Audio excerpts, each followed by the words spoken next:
Hello and welcome to episode 1 of our midlife crisis. I'm joined by the voice of someone who everybody wants to hear from, and probably my voice of reason, Murphy, my What's going on, co-host. everybody? Thank you for coming, and thank you for doing the show with me. Yeah, I'm excited. Oh, I should Very probably... excited. So the concept of the show really is Murphy and I play WoW together, and we after a patch cycle we try and stay in contact, and we kind of fail to do so.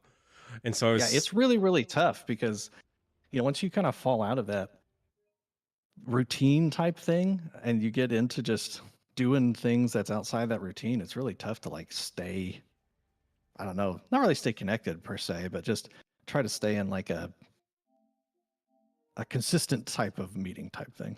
yeah, for sure. And so we like playing video games. We kind of like this game, and so we figured this would be the perfect time to uh do co-op and yap about video games. Murph is someone who I love talking to about video games, and I just wanted to just enjoy this. So this is kind of the whole concept of the show. Yeah, I think it's going to be great. I think we both have a lot that we can talk about practically. So Yeah, and I feel like we both have quite a bit of opinions as well. So yeah, unfortunately we're very opinionated. And what a week to start too. that's not unfortunate. That is very fortunate. Oh yeah, very fortunate. Well, especially for content. Agreed. So first, But yeah, no, this is definitely one heck of a week to start. Oh, for with, sure. The PlayStation stuff starting today, and we got Summer Games Fest coming up on Friday. Yeah. Is there anything tomorrow? I don't know if there's any. Well, tomorrow's the Switch 2 launch. Oh, okay, that's right. Yeah. So the Switch 2 launches, which honestly is kind of soft. I'm very soft on it. I kind of am too. Really, there wasn't anything compelling that Nintendo showed me that I just was like, oh man, I can't wait to play this. Honestly. Oh, for sure. So, yeah. The only thing I really kind of looked at and was like, man, I would love to play that, but I already have it on the on the 3DS, is Bravely Default. So I'm just like, that's one game I've actually never played Bravely Default. Oh, really? Yep, never have. Oh, it's so good. When Bravely Default 2 came out, I was like, maybe I should add Bravely Default to my list, which I did. I just have not been able to get into it. I haven't been able to fit it into what I feel like is just a super, super busy schedule, Oh, for or at least sure. that backlog in general, right? I just feel like there's always something else, and there's always something else, and something seems to always take priority, right? Yeah, I 100% agree. I do. Oh, I do really enjoy Bravely Default. I bounced off of it towards the ending, so every time I go into it, I bounced off of it. But obviously, it's got that Final Fantasy Tactics, or that job system, which is really compelling and really keeps me addicted to those types of games. That makes sense. And yeah, those are just, I feel like those types of, I don't know, character decisions within a party are just so much fun to play around with. Oh, for sure. It's one of the reasons you're not just locked in, right? Yeah, it's one of the reasons I enjoy that kind of system so much. I love the job system. I do bounce off a lot of games with that job system. I think it's a pair choice paralysis. I get that a lot whenever I play these types of games. Because I'm like, oh my gosh, I could do so much with this, and then I just ended up my brain explodes. Most of the time I tend to lean towards characters. I'm like, okay, I really like the aesthetic of this character, and that's what I tend to try go with. Oh, okay, yeah, for sure. I'm like, oh man, this character the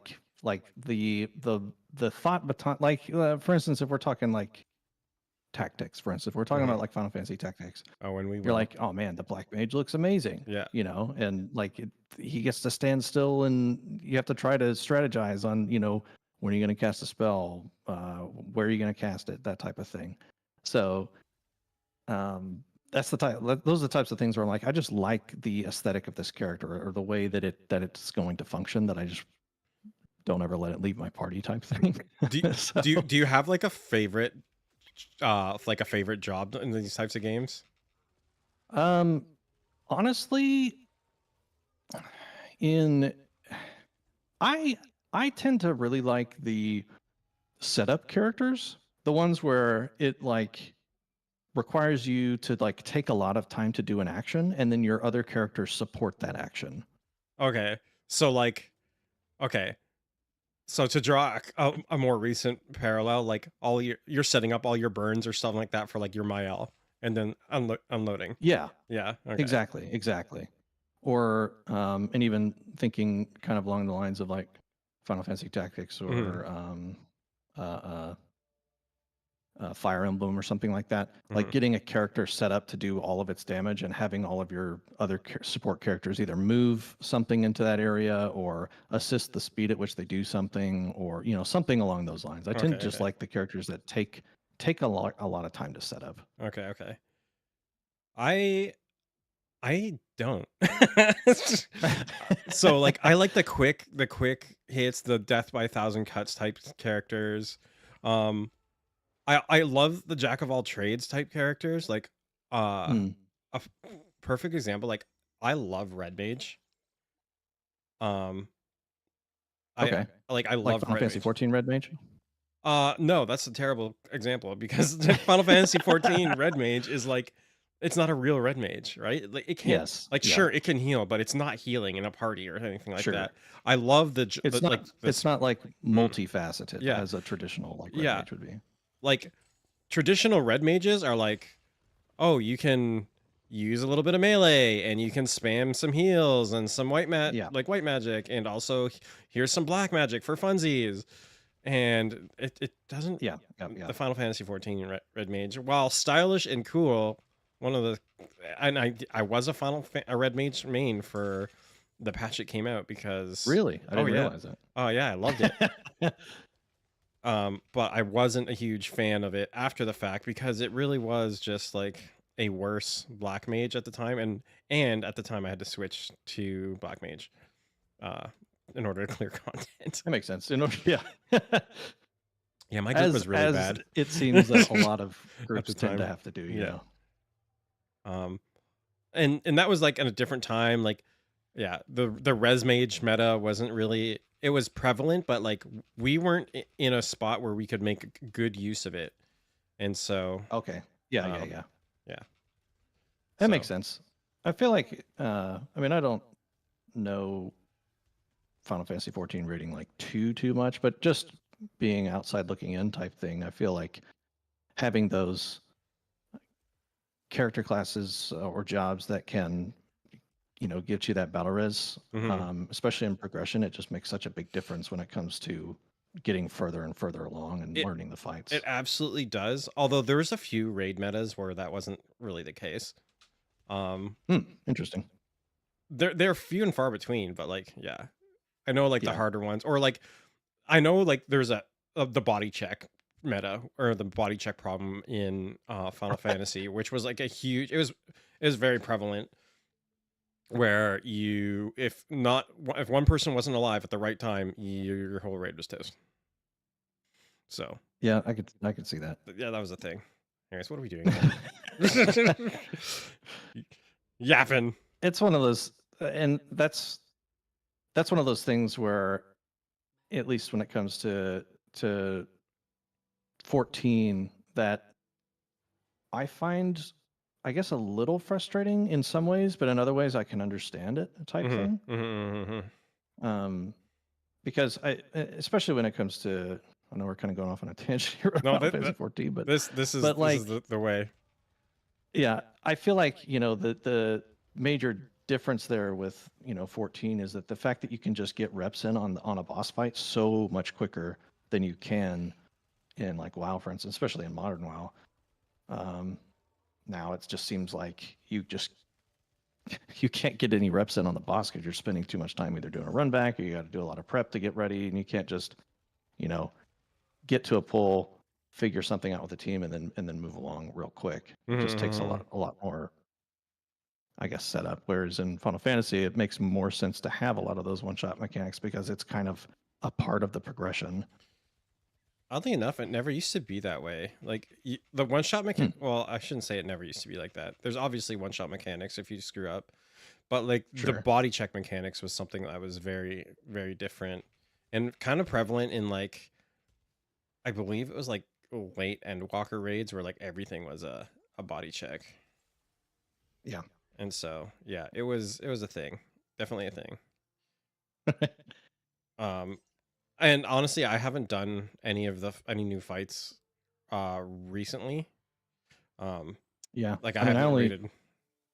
Yeah, I only did the story mission or the story mode stuff with the in recent Final patch. Fantasy, and then I haven't done the most recent patch either. I Oh yeah, literally just like, what is it, 11.0? Is that what it is now? I don't remember, but whatever it is, the original I think point that's oh wow. version of, yeah, well, maybe it is. Well, I don't Yeah. know, but whatever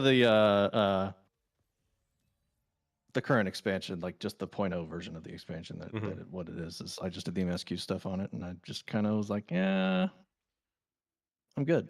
I enjoyed my raid group, um, but I don't know if I really enjoyed the raid. Like I I, I Mm, I wanted better fights. yeah. And I wanted better fight design, and they kind of alluded to that in a couple of the like pre-patch events or the live letters, and it just never kind of manifested. Yeah. So Well, I mean, I think this particular patch just didn't resonate with a lot of people in general. yeah, I know. Though I have heard the most recent patch is supposed to be better. I don't know. I heard even like Brings back a couple yeah, things. I would love to. I'll probably go back. I would love to see like better fight design from that game. I'm hoping they do. I'm really hoping they Yeah. do. I mean, speaking of which, with WoW, getting the add-on changes coming, I'm really interested to see what that causes in regards to what the raid design is going to be. Yeah, like the delta Not between. having, yeah, because they said that they were going to, leverage or change the difficulty based on, you know, the lack of add-ons. And I understand that, the add-ons themselves against the devs have been kind of a arms race in general with that, which Mhm. I think every WoW player has felt.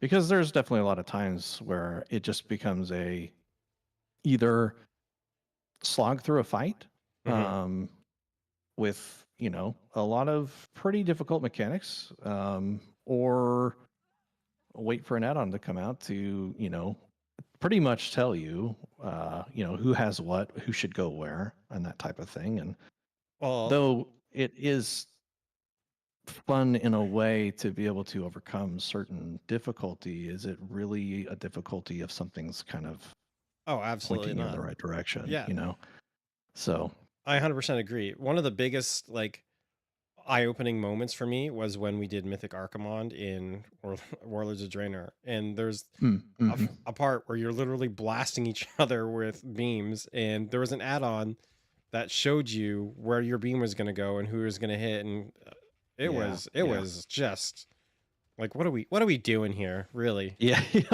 what's even the point? Yeah, it's.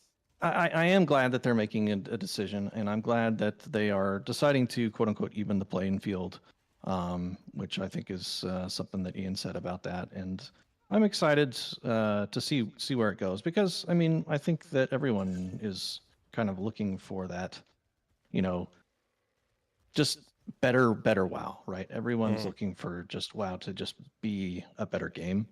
Um, and though I think that they made a lot of good decisions with, especially with all of the undermine stuff. I mean, it's been one of my favorite patches in a long time. Not just because of the aesthetic, because I love goblins, but I was gonna say, like, isn't that like a lot to do with it? I mean, it is. But I mean, also the fights really weren't I like the fights. that I really enjoyed the raid. bad. And Yeah, I mean, it was just good. as a Mythic Plus spammer, I really enjoyed like the season. I know, Yeah, like, and especially coming from the patch beforehand, where people were, I mean, almost, if I recall correctly, I think people were just kind of done with Mythic Plus. yeah, It was just too. There were just too many problems. Og was it's still a problem. And I think will still remain a problem until they figure out what they want to do with the class. But they should just put it in the dirt. Please, just put it in the you dirt. think so? Yeah, well, just make it a tank or something. I don't know. Just take it, put it in the dirt. I agree. I think they should just convert it to a tank. I mean, or they decide that support is a new paradigm of the Holy Trinity, right? I If agree. Then you're gonna have like the enhancement shamans like absolutely ranting and raving because they don't want to become sports specs. I don't I know. mean, at some point, I agree with you. we I think it'd be great. and I understand, there's so many people that avid followers of every single spec in the game, God, Andrew would love and that. but it's one of those things where if somebody if they make the decision that support is a new pillar of that of how WoW functions, then we need to just start seeing multiple classes that are a part of that pillar. Because just having one really makes it just a mandatory class, right? So, Remember when Disc Priest was that one? y'all believe me, I know. And it kind of was for a while, right? I mean, there was a whole lot of that just because, it was the only shield healer for a long Yeah. time, and it kind of made a lot of mechanics completely moot.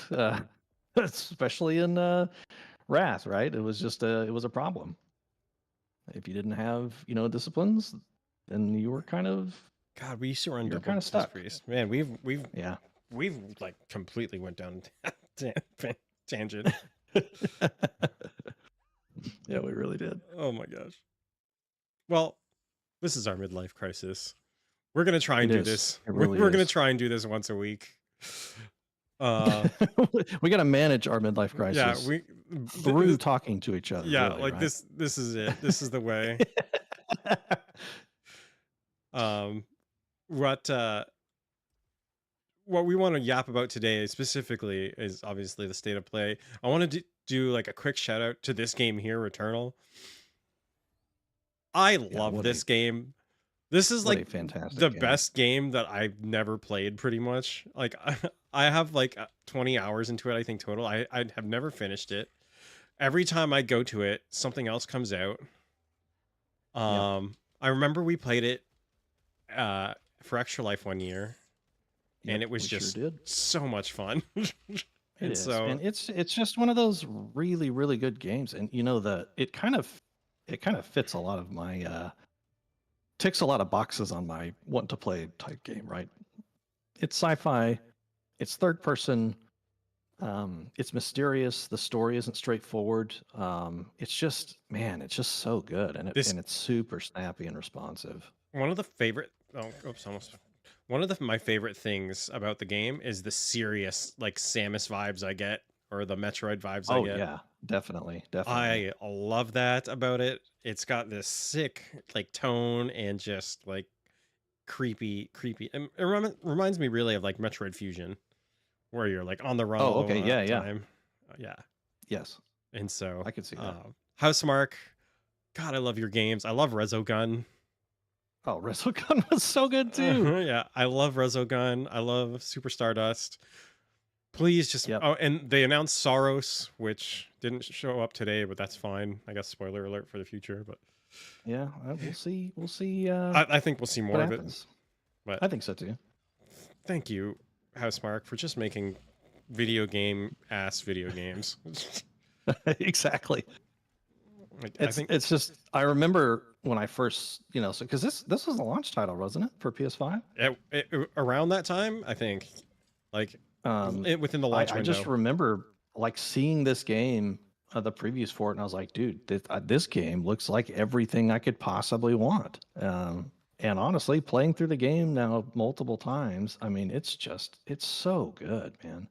I'm not even necessarily good at it. I just enjoy it. It just feels Well, so tight. neither am I, but I love it. Yeah. It just feels so good to play. I just like it. It really It does. is, like I said, it is a video game video game, and Yeah. I am here for it. I was like, Oh, you're gonna. I got one. Yeah. Well, I think how far in this game have you played? I got to like the third biome boss, or maybe the fourth, where you're Okay. like, the one the most memorable spot I remember is, um, the guy where you're like jumping between all the platforms and trying to Oh, yeah, like, yeah, yeah. So that's the end of like the first act, I think, is what that is. okay, Um, holy shit, and I'm yeah, terrible at this so game. that I just remember, for the first time getting, to the end, because it's a nice little progression loop that you go through in this game, and once you reach that, that first pinnacle moment where you're fighting that boss, and you're jumping between all the platforms and everything, and then you kind of there's a good twist in the story right after that too. Man, they did just such a great job, honestly. I'm a big fan, big fan. I just like the game. Like, the biggest thing to me is it is um it is a bullet hell shooter in 3D, and I love it. Yep, that's exactly right. That's exactly right. They kind of, I mean, you'd mentioned Resogun. I mean, you can just see a lot of the stuff that they took from Resogun Hmm. and kind of placed some of that into this game here too. So there's so many things that you can just really drill down in this game and kind of see something that you don't really, I don't know. I feel like the effort is being made in this game here that a lot of games nowadays I feel like are kind of effortless in a lot of those aspects. I agree, and it's just like there's no like. I'm probably gonna beat on this drum a lot tonight, especially after the state of play. But like, there's no like live service elements. It's just a game, and you're sitting here Yes. and you're Yes. blasting, and it just feels great. And it's got that Yep. replayability. Oh God. Oh, totally. It just scratches so many itches that we're just desperately missing right now. Hmm. I mean, I mean, if you think about, I forget what it was. It was like last year during some. I don't know if it was a state of play or if maybe it was a Game Awards or something like that. And I felt like there were like 6 zombie shooters in a row. And then after that, you had like live service after live service after live service games show up, and you're like, man, like how is anybody gonna have the time to do any of this Well, stuff? how is I mean, anybody gonna make money on this? Like, exactly, s- exactly. You need an audience. mhm. You're just cannibalizing your audience with all these other live service games, and I mean, I guess, I know that the money's got to be there, otherwise, they wouldn't be trying to make games like that. But the So money's there if you if yeah. you have the audience, right? I mean, that's the whole thing. So I just feel like, so I've my response to this is like multifaceted, like, and I could rant and rave about this for a while, and so I'll keep it kind of brief. But like, Sony made the right call trying to go for a light live service push with some of their games. I do think they should have used like not used friggin' Blue Point to do it, or Yeah, you yeah. know any of their single player studios. Like, I just feel like they flubbed. But like, like Fortnite makes Sony so much money, but eventually Tim Cook is gonna pull an Apple on their ass and be like, I don't want you taking 30% rips of my stuff anymore. Or not Tim Cook, what's his Yeah. face? Sweeney, right? Oh yeah. Yeah. So that's happening. It's going to happen because he's pulling this on an Apple. And so yeah. I mean, it's definitely it's definitely going to change the game industry. So we will see what But games are positively affected, or how us as gamers are positively affected. I guess. oh, it'll be completely negative.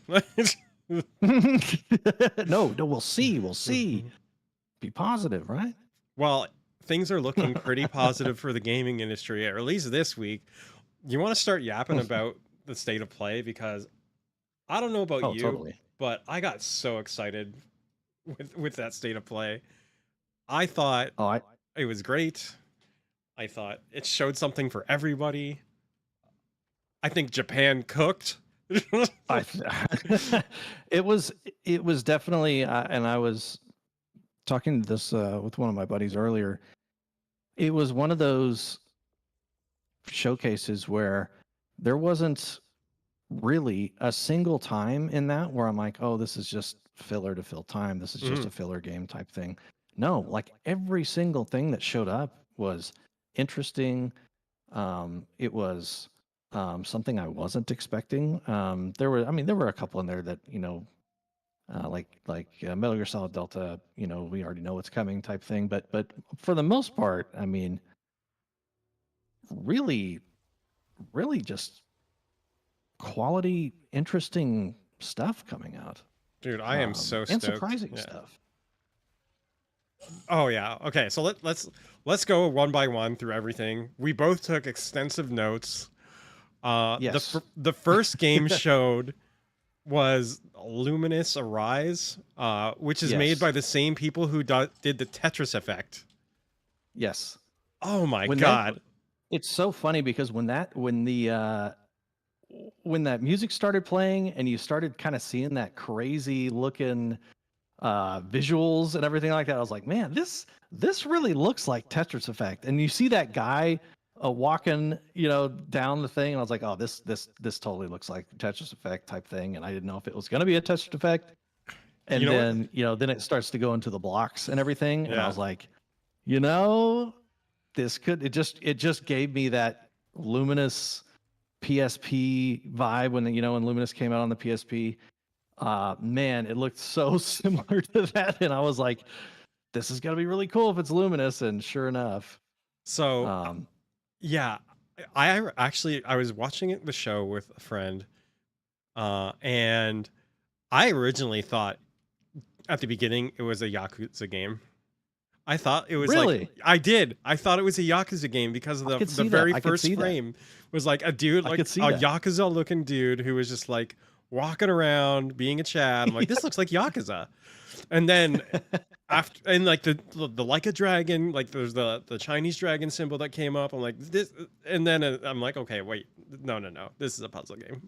And then I'm like, this looks like Tetris Effect. Yep. So yeah, I'm pretty high on Tetris Effect. It's something that I played a lot of just for the memes. I didn't really get too into it.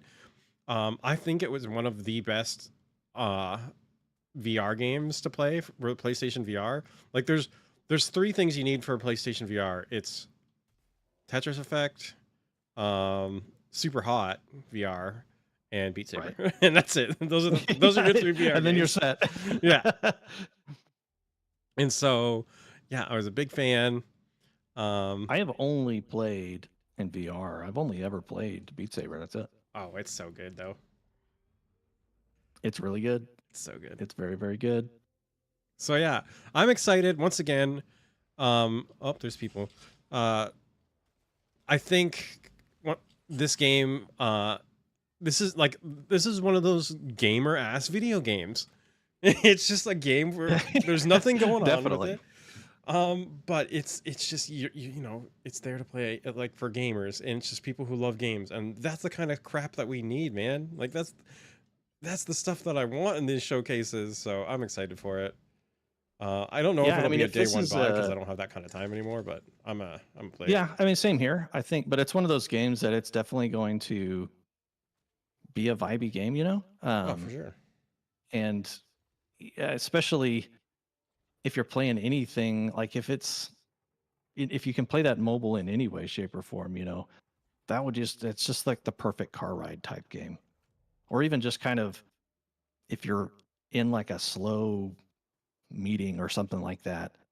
Um, you know, that's Slow just that meeting. type of game where you can just kind of yeah, exactly, where you're just stuck and dragged into a meeting. That's when I do my keys. But Mike, if you're yeah, I'm watching, very might be excited keys. about that. Yeah, I think so. I think it was that's coming fall 2025. It's gonna be fun. I'm looking forward to it, but not as much as I'm looking forward to the next game that was shown, which I could not believe they actually showed. I thought it was dead on arrival, uh, and that's Pragmata by Capcom. Yeah, Pragmata, man. You when I saw the girl on his back and everything, I was like, oh my gosh, are they actually gonna show something on this game? It's actually alive. Yeah, I could not believe Didn't it. see much of what the game actually is still, Uh-huh. but I'm still excited to see because that was one of those games. Once again, it kind of fits that aesthetic that I really enjoy, which is sci-fi, strange, unknown, and so seeing that come out is going to be interesting. I honestly can't wait to play the game, or I can't wait to see exactly what type of game it's going to play like. So It very excited. I at the risk of sounding fanboyish, like Capcom has been on such a massive renaissance Oh, they really have. They these really last have. few years. And so they have earned my respect and my trust. I will try anything they give me. Um, you deserve it, man. Anything. What are you No, trying to say? I mean, it could be, it could be something not worthwhile. Who knows? But no, I agree. I feel like anything that they're putting out right now is just peak. Um, I mean, Monster Hunter Wilds really they did a great job with it. I The I love Monster Hunter Wilds. I'm really excited for um the G rank version of Monster Hunter Wilds. I yes, think it's going to be really yeah, good. I think that will really kind of help that game spread its wings. Hmm. Just because yeah, I think maybe a little slow on the G rank release. I feel like, but they definitely did a good job about bringing as many people in to experience Monster Hunter in a more tame version of it. Oh, for The sure. diehards probably disagree in some way, shape, or form, but Yeah, but it still you can is. never please everyone. No, you can't. But it still is a phenomenal game. No matter how you slice it, I mean, it plays really well. And the interactions with the monsters and everything really play really well. So, Yeah. but yeah, Capcom is on a tear right now. Pragmata looks like kind of a cross between the chat was kind of popping off saying it was like God of War. Because you're sitting there with a girl on your back. Yep. And there was Yep. some Yep. I think there was some like shooty combat, and then I thought I saw melee combat. I'd have to rewatch the trailer. See, I'm here for it. from what I recall, there wasn't much in the way of gameplay, right? I mean, we Mhm. kind of saw some over the shoulder stuff Yeah, happening, yeah, but other than that, you're right. There wasn't a whole lot. I just saw like a few frames, and um yeah, I don't know, I'm here for it. I'm yep, I will definitely try that game. I will probably buy that I will game. too. I probably will too. I mean, barring any strange, you know, something that happens in a gameplay trailer, I'm like, maybe not. Mhm. which I don't really see that happening, but you know, you never know. Yeah, stranger things have happened. Stranger things have happened for sure. So Um, I'm excited. I'm definitely excited, especially, you know, thinking of that trailer from like 3 or 4 years ago. I can't, You're like, dude. what the heck is even going on, right? Because I saw your they're, note in the document, and has it really been that long? Like, like yeah, it was the launch of I'm pretty sure PlayStation, it right? was When they, announced 5 years ago. Hmm. If not 4 years ago, and then, you know, then they had that kind of update trailer, you know, where they're like, oh, yep, this is still a thing. And the that whole entire thing where they're walking through, almost, it kind of almost looks like Times Square, and then I that mean, satellite comes crashing through the dome and mhm. everything. Like, it's crazy looking. So interesting to see what that game's all about, because definitely piqued my interest. I think it piqued a lot of people's interest. It just kind of Yeah, disappeared after the whole that was after COVID happened and all that stuff. was that the same show that Concord was showed at? I can't recall for the life of me. Ooh, I actually don't remember the show that Concord was shown at. I can't recall for the I life of me do if it was. remember I remember seeing the trailer for Concord. Um, but as for when it was shown, I don't Yeah, remember, I'll be honest. I can't remember for the life of me. Oh well. Yeah, Oh so well. that's announced. 2026 is when it'll arrive. I'm looking forward to it. So we'll see. We'll see more about that probably later in a later state of play or a later show. Yeah, maybe we'll see it at the Games Fest. yeah, Games Fest. Interested to see if that decides to poke its head out there or not. The next game, um, Romeo is a dead man. From Yeah, the notes I took on that were just hyper gore. yeah, from That's Suda literally 51. yeah. So that is coming 2026 as well.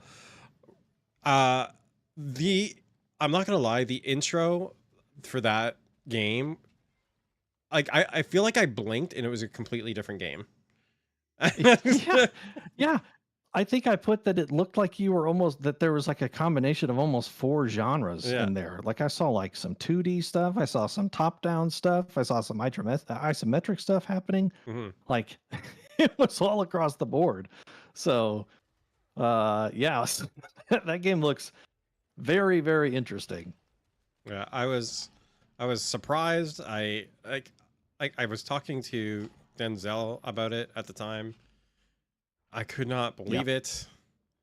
So yeah, I like Suda 51. I love their games. They're very weird. They're very violent. Yes. Um, Yes. and so yeah, I'm excited to see what happens.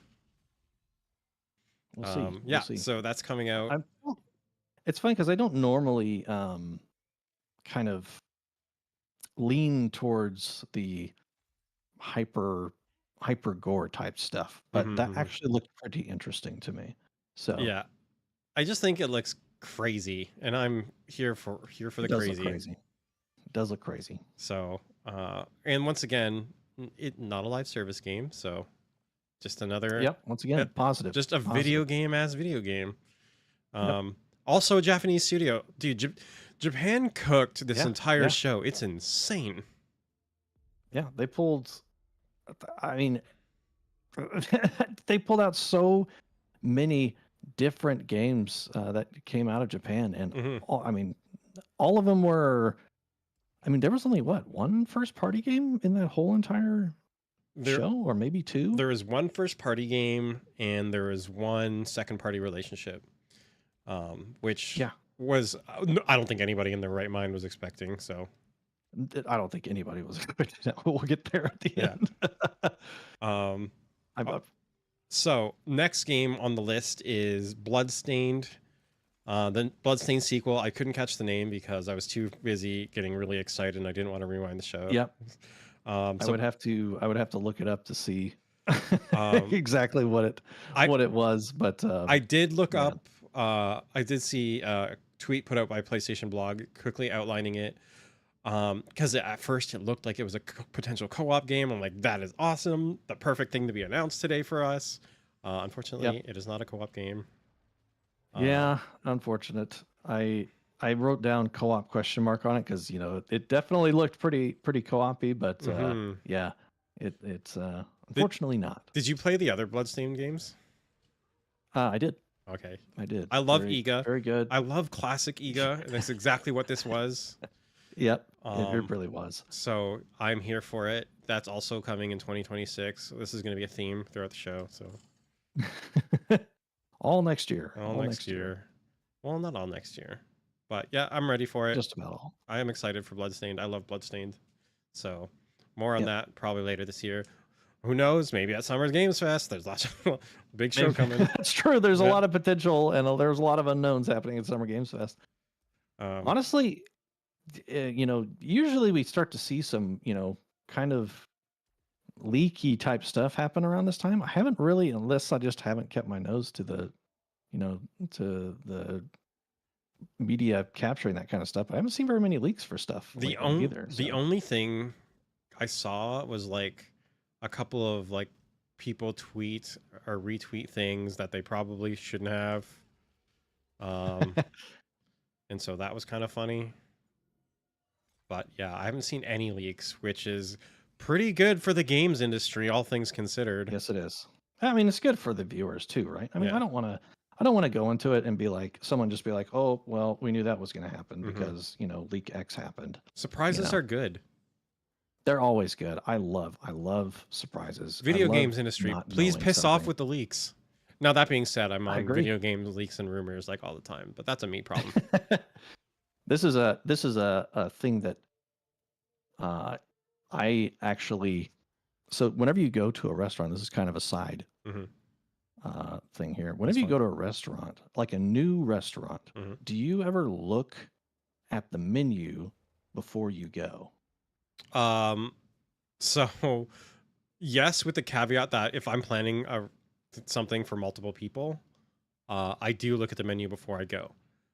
Because I need if to you're planning for a know. lot of people, understandable, right? I understand. But if it's like for just like it's just you and it's just your wife or whatever, are you like it's like a brand new restaurant or something along those lines? Do you look for? I don't. Courtney does.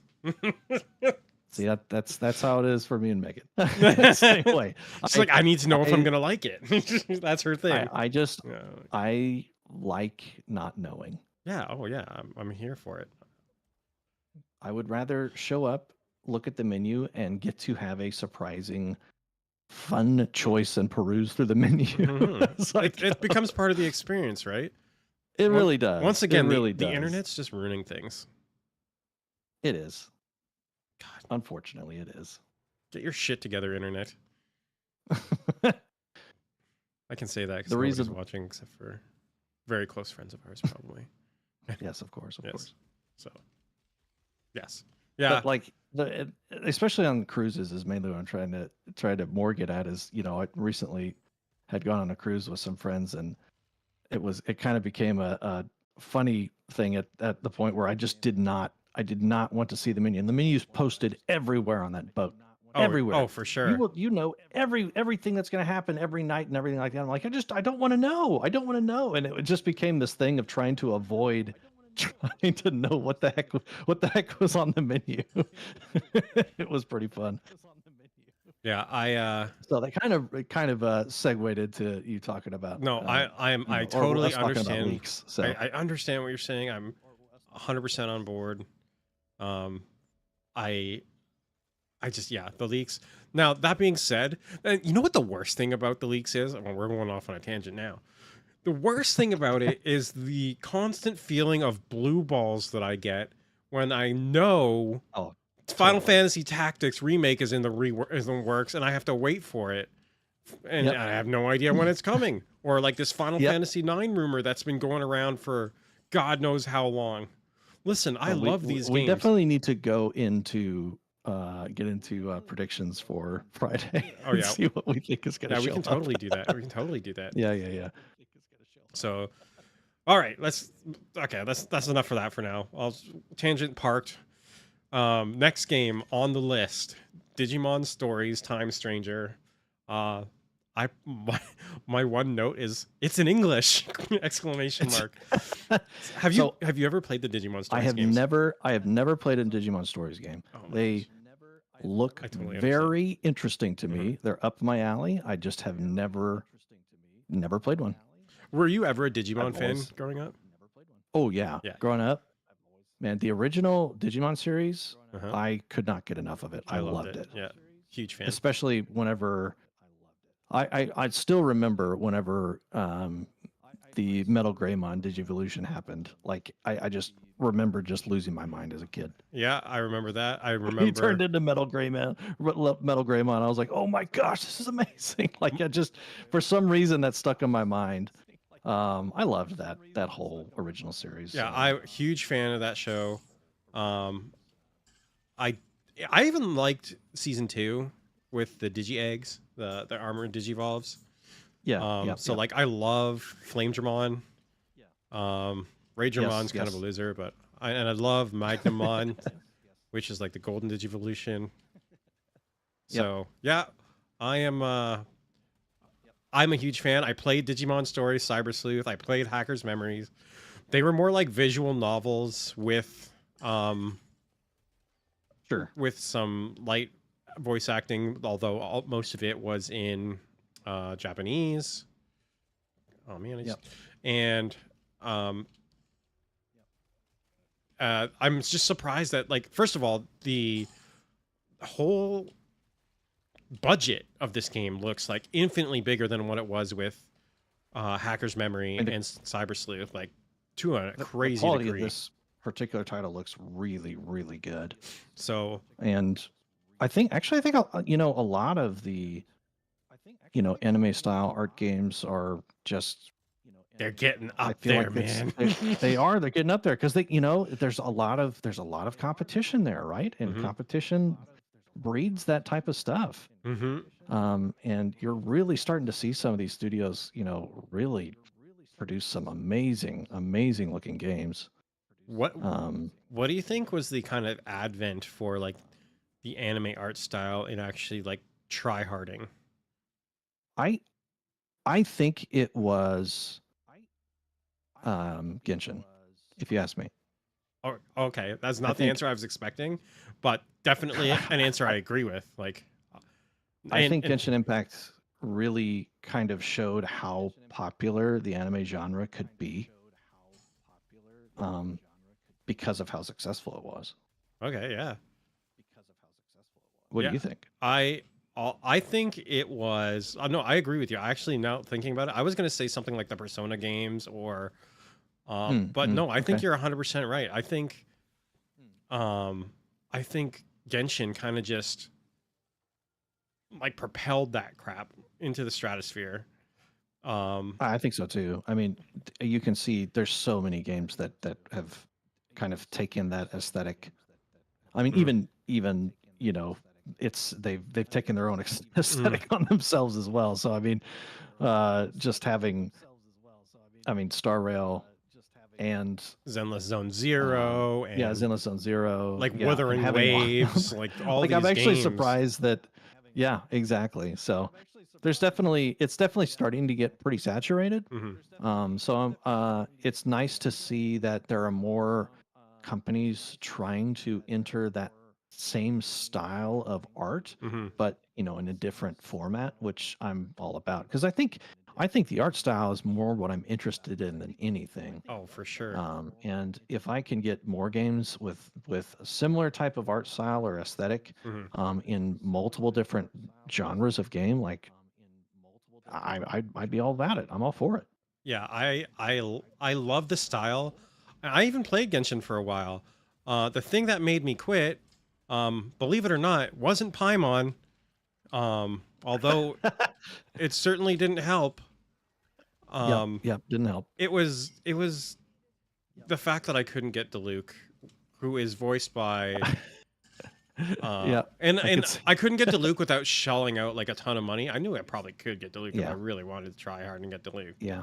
but I didn't want to do that because it's not very financially responsible of me. So See, that's where I am a very frugal person when it comes mhm. to that type of stuff. So I usually when I'm playing a free to play game, I usually am the free to play The player. freest of free It's to play. the Yeah. freest of free to play that you can get. So Oh, there's a it repair back here. okay, cool. It usually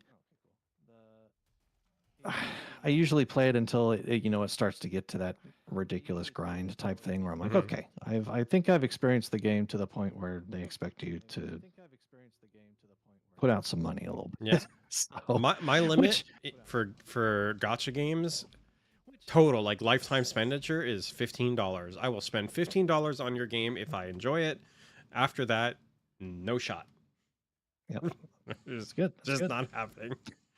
Um, and then we'll have another But it's conversation actually about Magic the surprising Gathering. how much. Yes, exactly. Well, it's actually surprising how much content are in those games, honestly. There's a ton. And there really is. I There is mean, a ton of content. I've dove down I've been down a few rabbit holes lately. Oh, with regards to Genshin specifically with voice actors, the voice actors strike or non-strike, I guess. Yeah, I don't know yeah. what the rules are. And then yeah, it's just uh, they're crazy popular. There is content for days. There's like new content every year. Um, yeah, it is a deep game. And once again, one more rabbit hole. What are we doing? Yep. Moving on. We'll just keep on going down. My personal game of the show, um, which was somewhat teased earlier by a tweet. The director retweeted the state of play, Yep. and then Drachen Yep. Schreier from Bloomberg Yep. posted a tweet saying, "Man, I love Final Fantasy Tactics." I'm like, "You bastards! You took the surprise away from me." Yep. Yep. Luckily I did not see that tweet. Oh, I'm As a matter of jealous. fact, I Oh, I just got- I do not have a Twitter, so oh, there you go. I definitely I'm have the actually almost twatters. immune to it. I'm Um, almost immune to the leak tweets. So I don't know as why long I'm as on they don't Twitter. cross my feed in some way, shape, or form. God, I don't know why I'm on Twitter. It's such a toxic place, I hear that but said. I've heard that said so many times in so many different it's because ways. there's so much news that happens on Twitter. Yeah, it's almost irresponsible not to be sometimes, right? Like it makes more sense to be on it than not. Um, there are other than internet toxicity. I guess it really just comes down to how much of that are you consuming. Yeah, I just don't exactly. want to consume it at all. So And you know what? We'll kind of get into the response and stuff a little bit later, but yeah, Final Fantasy Tactics voiced. There's two versions. There's an enhanced version that's fully voiced, yep, and yep, there is the regular like OG version that you can use or that you can play. Ben Starr is voicing um, yes. Cody Christensen and Brianna White. I'm a huge fan of her. I loved her I Aerith dude, performance. I could expound on just that entire cast of Hmm. Final Fantasy VII Remake. I mean, so I am very excited to hear that Yeah, the I'm a huge those voice fan. actors are going to be part of this project because I mean, Tactics is also just one of my favorite games of all time. I love Tactics. I'm a big fan, big fan. So It's gonna be a fun reason to go back and play that game. yeah, and another job system, another reason to jump into that game is just the job system that happens. I love the Yep, job system. Fucking I do love too. jobs. Sorry. Just the fact that you can have a character that you like or that you just spend time leveling up, right? And then you can create multiple facets of them Mm-hmm, in mm-hmm, within the mm-hmm, game. mm-hmm, Like it's just it's so good. And you can mix and match stuff. mm-hmm. Man, it's such a great I game. love it. Yeah. So that's coming out this year, September 30th, I think. Yeah, September 30th is coming out, which is kind of crazy. That time period is getting really, really goddamn crowded. Yeah, it is. It is. I feel Oh, like there's a lot of stuff that's finally starting to I don't know. I feel like everything's coming out of the GTA 6 stupor of waiting to know when the heck GTA 6 is coming out so they can avoid it. yeah, and now that it's been delayed, it's like, okay, go Yep. time. Yep. We're starting to So see a whole lot of stuff get kind of pushed into this particular part of the year, which is fine. I mean, I'm happy. yeah.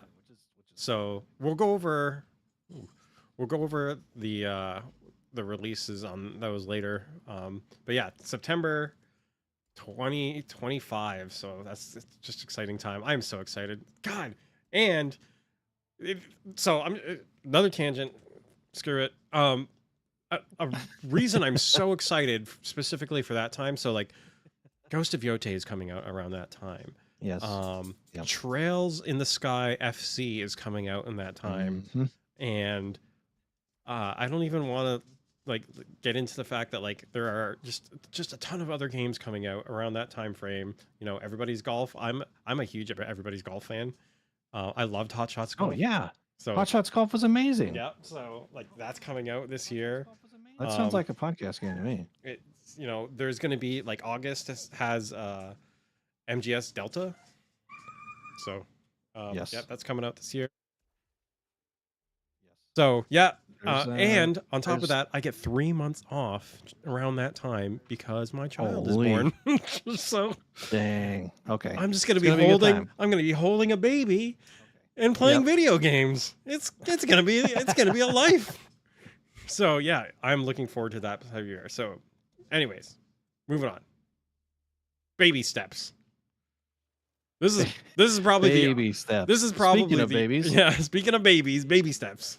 This is probably the only game where I'm like, I could take it or leave it. Yeah, same here. Just because I don't know what it is. Look goofy. It looks goofy. But other than that, it definitely doesn't look like it's for me. Yeah. Did you ever play Co-op? No, I couldn't. I could not play Co-op. I played quite a bit of Co-op, but it just looks like, AA Co-op is what it looks like to me. Yeah.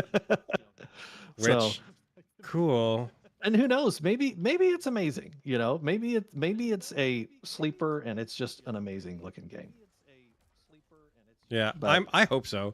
I'm sure someone will like it, right? Like, surely, right? I mean, it looks like one of those games that you could probably watch like your favorite streamer play, for instance, just because it's just gonna be hilarious to watch. So, oh, thank God. Yeah. So that I didn't actually see when the release date was because I stopped listening. I just like put the yeah, I kind of zoned out on that one. So I didn't put the release date after I saw what the gameplay was. I was like, you know what? That stopped for me. Yeah. But who knows? It might be amazing. It might win Game of the Year. You never know. No. Astrobot won. So Astrobot deserved to win, and I will die on that hill. I agree. It was a great game. I agree. Stuff over here. All right. Next game was Hirogami. Yeah, Hirogami. That's a Bandai Namco Studio Singapore game. That game looked beautiful. It did. The art style looked super cool. And even just the thought to, turn into, like origami, different types of origami things to kind of travel throughout the world, interact with the world. Super cool. What a great idea. It reminded me of Tearaway, I think. Okay, a little bit. Yeah. I definitely got some Tearaway vibes. I don't know. I thought that game looked gorgeous. So I'm kind of excited for that. It did look really pretty. It won't be a day one buy for me by any means, but definitely interested. Yeah, I'm here for it. All right, we got the Trope and Blade. Now I can actually do stuff. Hopefully nobody's listening just on audio, or else they're gonna be like, "What the hell is this Trope and Blade? What are you talking about?" All right. So that was Oh, that's another game coming out this year, September 3rd, 2025. September Another looking September game. real Yep. crowded all of a sudden. Really crowded. All right. Really crowded. So everybody's golf, Hot Shots, which is basically Hot Shots Golf. That's coming out. Yep. Also, that's September 5th, 2 days after Hirogami. So once again, we're just shitting out games. Yep. More and more and more. So, so I want to hear, like, did you grow up with like Hot Shots Golf, like on the PS1? Were you a big Hot Shots Golf player? I played a lot of Hot Shots Golf, though I didn't grow up with it. I just I played a lot of it. Yeah, I played a lot of it whenever I was actually in college. Okay. Me and my friend played a whole lot of that. All right, I'm here for it. But now I will say, and the reason being is because what I did grow up playing was a Sega Genesis PGA Tour game. Okay. Yeah, I know the one you're talking about. I played so much of that game, and I didn't even own it. It was actually my uncle that owned that, and we went to my grandparents' house all the time when I was a kid, and we played that PGA Tour game.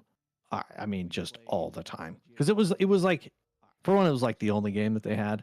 But and so we were looking for something to do at my grandparents' house, and we would play that golf game, and man, we played the heck out of that game.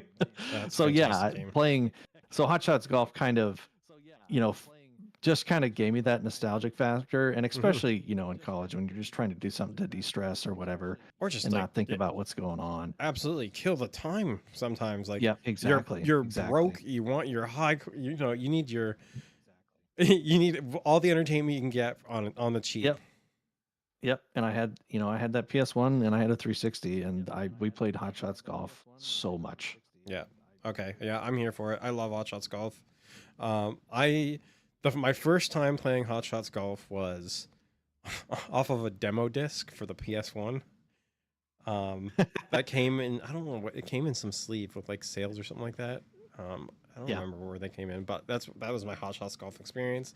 I played with my old man, who always he didn't like golf, but he played golf with me.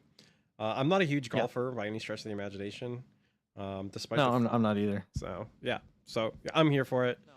I played golf when I was a kid, but that's about it. That is my extent of knowing golf. So please look forward to it. Do you watch? No, speaking of golf, do you ever watch golf? No, I refuse to watch golf. Absolutely. My golf watching is Happy Gilmore. That's about it. Okay. Yeah. I was gonna say I actually do find watching golf in general actually kind of entertaining. So yeah, I will watch me some golf for sure. I will not watch golf. I can't do it. Mainly because I think it's more of a nostalgic thing than anything, because I just kind of grew up. I will watch golf if it's the only thing on right now. And even then, I probably would just not. Yeah. I don't know. No, I can see that. So, anyways, moving on. It's not for everybody. Ninja Gaiden, Ragebound. Great. It looked just classic, super NES looking. It looks so good. It looks so good. Very good. I'm gonna buy it. That's a day one purchase for me. Yep. I loved the movement in the trailer, like the movement options that they presented in the trailer. I thought it was, oh god, it looks so good. And there's another game coming out that looks very similar to it, in Shinobi.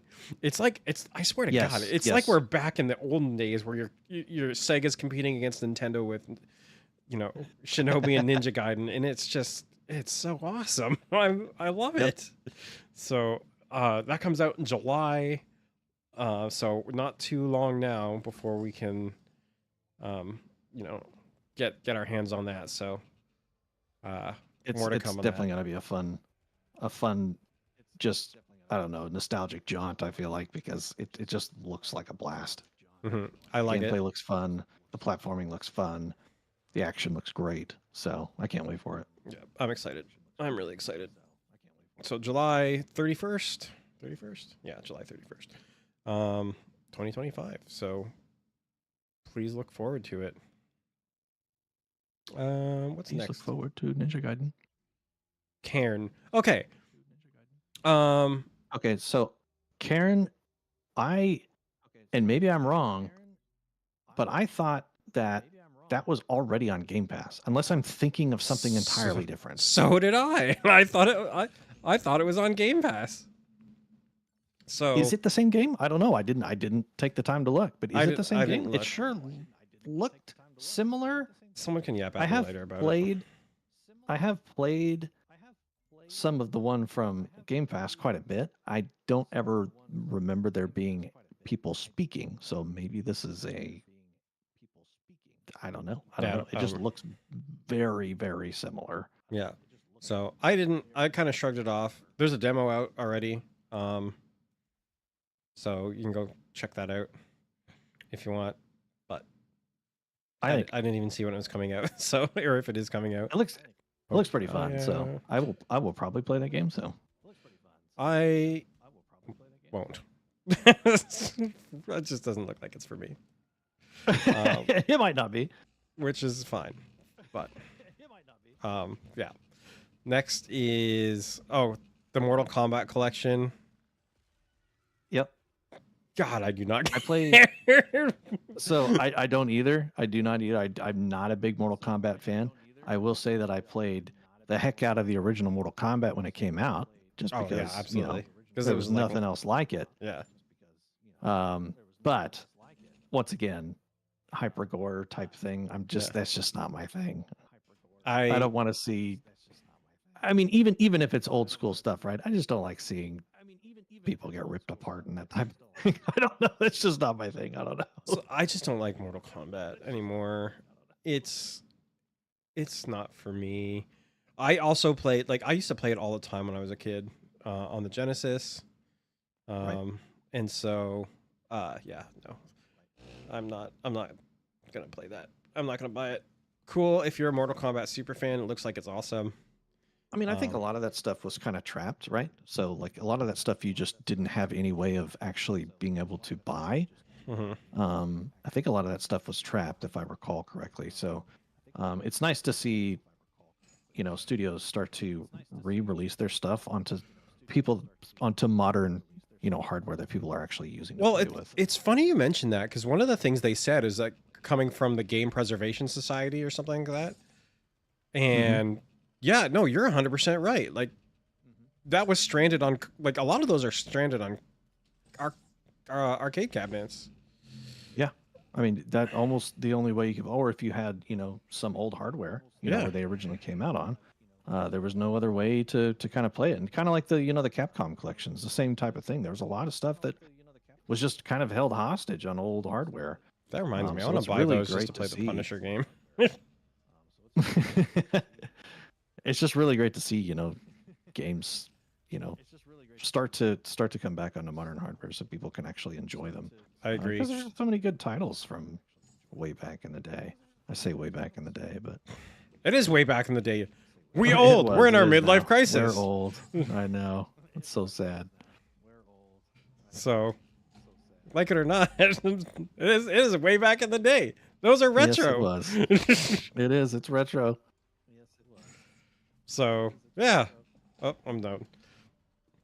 That gives me next time to talk about the next thing, which was announced. The PlayStation Fight Stick. I did write that down. Yeah. And if anybody took the PlayStation Fight Stick as a precursor to what was going to happen, I commend them. Yeah. I had no idea. I did not see the connection there at all. I was like, that's a really interesting thing to choose. I mean, I guess Evo's coming out, and maybe they want to have a PlayStation Fight Stick since Evo's like a Sony thing. But other than that, I was like, okay, all right. I did see a tweet. Oh, that got me again with the same thing. I did see a tweet from somebody who's like, I designed this. We worked a long time on this. Don't worry, it is also a wired connection capable. So Okay. if Okay. Okay. fighting game fans will be happy to know that, Very much appreciate that. Yeah. yeah, they can actually play the video game. You don't want to have all that Bluetooth input lag. Come on. That was one of the biggest fears I had about PlayStation, like wireless controllers, when I was first playing, because I was such a big Bloody Roar player. I haven't heard that game in a while. Yeah. Bloody Roar, man. Would someone please just announce that game? Please. So I mean, we got Fatal Fury. yeah, I do like Fatal Fury, but Dude, what about Primal Rage? You remember Primal Rage? the dinosaur one, right? The dinosaur one? Yeah. Next one is MGS Delta, out August 8th. Yeah, that's going to be a day one buy for me, for sure. Yeah, we've known this is coming, so not much more to say on that. Please look forward to it, I guess. Next after that, oh, dude. So I think that's the first gameplay we saw of it, right? Really? Or am I it wrong? looks friggin' awesome. No, I think you're good. right. I mean, I think we saw Snake like crawling around in the earlier stuff, but not actual like gameplay. It looks slick. It looks really, really good. That game does look really good, and I love the CQC from the original. It looks like it's back and all its. It kind of looks a little janky, but it looks. I think it looks good. It does look a little off, but it's remastered. I think it's one of those things where, do you take away that because it's does it take away from the charm or not? I guess the best way to put it. Does removing those, the way that the game played originally, does it take away from the charm of the game? Kind of like Oblivion, I guess would be the best way to put it. Do you change Oblivion to be a little bit more modern, or do you keep it, the controls and everything the same and just update the graphics, which is what they did. And I feel like the charm, I don't know. I feel like the charm stays with the controls a lot of times. So unless it's like a really like artistic art style game where you don't want to take away the the charm from the art. So yeah, I agree with you. I think it looks fun. I'm gonna pick it up. I probably won't be a day one for me, but I'm going to buy it. I loved MGS3. I'm a big MGS2 fan. Like MGS2 is far and away my favorite of the series. So yeah, I'm looking forward to it. I'm trying to think of I'm pretty sure just the original Metal Gear was my favorite, just because of the way I played through that game with my friends. Me and a couple of friends that were my next door neighbors, we literally just sat on a couch and played through that whole game together. It was so much fun. Oh, that's pretty cool. Yep. Yeah. Played through the whole entire game, sitting on the couch, for multiple weeks. We had so much fun playing that game. Man, this run is almost shot. Christ. Next one. Oh yeah. So I was watching this with Denzel, a friend, and he's got to be like the biggest Nioh super fan I've ever met. He's played all of both Nioh games. Obviously, he's been waiting for a new Nioh game, and I had this is a big surprise for me. I had no idea this was coming. I knew there was going to be probably a Nioh sequel at some point in time, especially given how popular Rise of the Ronin was, just selling on PlayStation, and how popular the Nioh games are in their own niche corner of the the internet. But God, that game looks really, really good. It really does. So I mean, the thing that caught me, once you started seeing the combat, and it looked like there was some stance changes going on there during the combat, which is a big change, from the first two. And on top of that, the having that kind of open field type of level in comparison to, kind of the weird levels that we had in Neo 1 and 2. Yeah, Big change as you're well. 100% right. It looks like a mishmash of like Rise of the Ronin in Neo, or like maybe they're trying to chase Yeah. after that like that Elden Ring feeling, but just put it into Neo. Yep. And I'm okay with that. And the stance I'm okay with that changes, too. the change between ninja and samurai looked pretty cool. Yeah, Yep. I'm Yep. excited. That game looks freaking awesome, and I love the Neo games, and so I'm looking forward to it. I did too. I really Looking enjoy forward to it. the Neo games. I beat the first one. Mm-hmm. I played a lot of the second one. I just never actually finished the second one, so I actually need to do that. What weapons were you using for the first one? On the first one, oh gosh, it's been a while. But I'm pretty sure that I played with the regular katana, and I honestly do not remember the second. It was a heavy weapon of sorts, but I don't remember. I'll give you 3 guesses as to what I played with, and you'll probably get it in one. Did you play with? There was a twin blade in that game, right? There's dual swords, yeah. Dual sword. That's what it was. Yep. Yeah. Talking shit. I would think that that's what the one that you played with. Yeah, totally. Love twin blades. Love twin blades. Love dual swords. Big fans. Yeah. So yeah, that's coming out early 2026. Then please look forward Probably to won't be day one for me, but I am looking forward to it. I just need to make sure to finish up Neo 2. I don't think it'll be day I one. feel like I have to, but I just feel like I personally want to before moving on. So it's not day one for me. Denzel will pick it up day one, and he'll just like he'll let you know all about it. Oh yeah. So yeah. Next was okay. So we have PSVR titles, just Thief VR. Yeah. I have no thoughts about this. I'm not a huge VR player. I'm not either. Like I said, the only VR game I've played is Beat Saber. Yeah. Which I think that's probably true for a lot of people. This is clearly Sony trying to continue supporting PSVR, which is good. If you put out a product, and you want to support those that bought it. So, yeah, I want to like VR, right?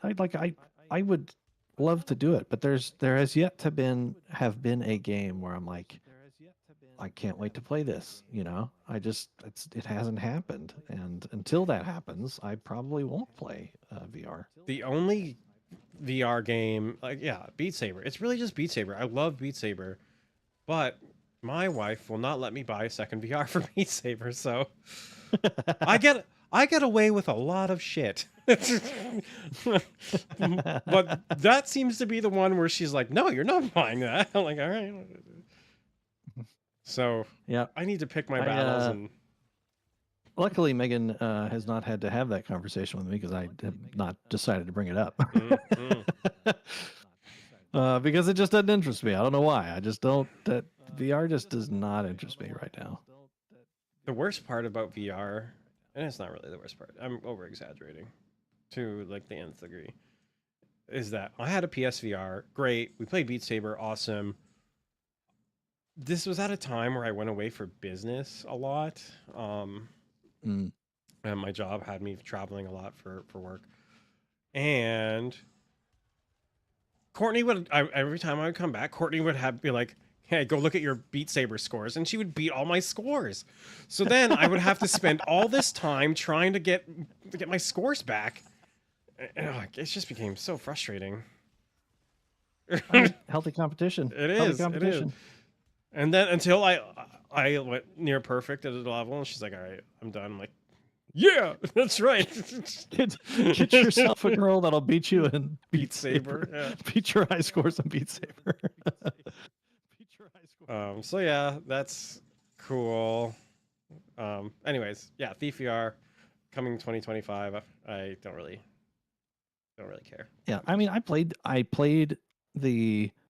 I played a lot of Thief 3, Mhm. I think is what it was, or maybe Thief 2, whichever the one that was on the 360. Played a lot of that game. Don't know why, just did. Okay. So, I've never actually played a Thief game. all that to all that to say that this game does not look interesting to me. So, Mhm. For sure. Next up, number 18. 18. That's how many games there are here. I think yeah, this was a. Was this also? This is a Western dev. Tides of Tomorrow.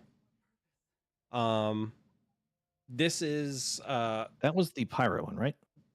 no, that was Sea Remnants, the turn-based pirate RPG, which we'll get into. Oh, that's right. That's That's the right. That's next right. one. Tides of Tomorrow, it looked like a first-person game with a really interesting art style, very Oh, oversaturated yeah. colors. Um, I don't know much about it. It looks really interesting. Um, Probably have to see more, but that is coming out. End of February 2026. Um, Shout out to That's that about as much game. as I got from it too. Yeah, So because it just kind of it looks good, and that's kind of I was like, oh, I'll put a pin in this. yeah. Might be something I'm interested in later. I'm gonna wish list it probably just to keep track of it. It did look good, so it looked interesting. Yeah, it does look interesting. And then the next one was Sea Remnants. That was Yes, the like turn-based pirate RPG that I thought was I don't know what I well, thought it was at first. Like almost like it's another one of those things where I felt like there were two games like this where I felt like it was this multi-genre amalgamation. Like there was some like third person sneaking around looking thing going on. There yeah. was some turn-based things happening. There was some boat driving around. Like what was even happening? Like I didn't quite. I was like, what am I even watching? What kind of game even is this? Like it's like it Yeah, couldn't decide that was itself. definitely a trailer, and unfortunately, due to time, like I just didn't have enough time to watch it a second time. Yeah, Um, probably glean more from it through a second yeah, watch too, because I feel like the whole time I was like, okay, he's on a boat. Okay, now there's some turn-based stuff going on. Okay, now like yeah. there was so much happening. I didn't know what to think. So It was crazy, dude. So yeah, that's coming out in 2026. If anybody's interested, I'm interested. I think I want to see more. So, um, I usually I originally when I saw that, I was like, oh man, this is gonna be like a Monkey's Island remake yeah, that's what I or thought. Or like like a some Sid Meier's Pirates type thing. I thought it was gonna be like a Sid Meier's Pirates thing, but nope, I it was that. it was a weird looking pirate RPG, which I'm ready for pirate RPGs. I think we're gonna start seeing a lot of turn-based games coming out of the woodwork, I hope so. I which is mean, okay. I personally hope so Yeah. because I mean, Expedition 33 was Mm-hmm. golly, it was so good, and I hope that really pushes some more turn-based stuff because Mm-hmm. that's my favorite genre by far. My favorite genre, turn-based RPG. Yeah, I couldn't agree more, and we're gonna get into that later. We're gonna talk about our top 5 JRPGs still. Yes. Yes. Okay. Yes. Um, so this next game, um, almost hit me right in the feels because I loved Journey so much. Yeah. And it was just like the perfect comfort game to play. It was very cozy.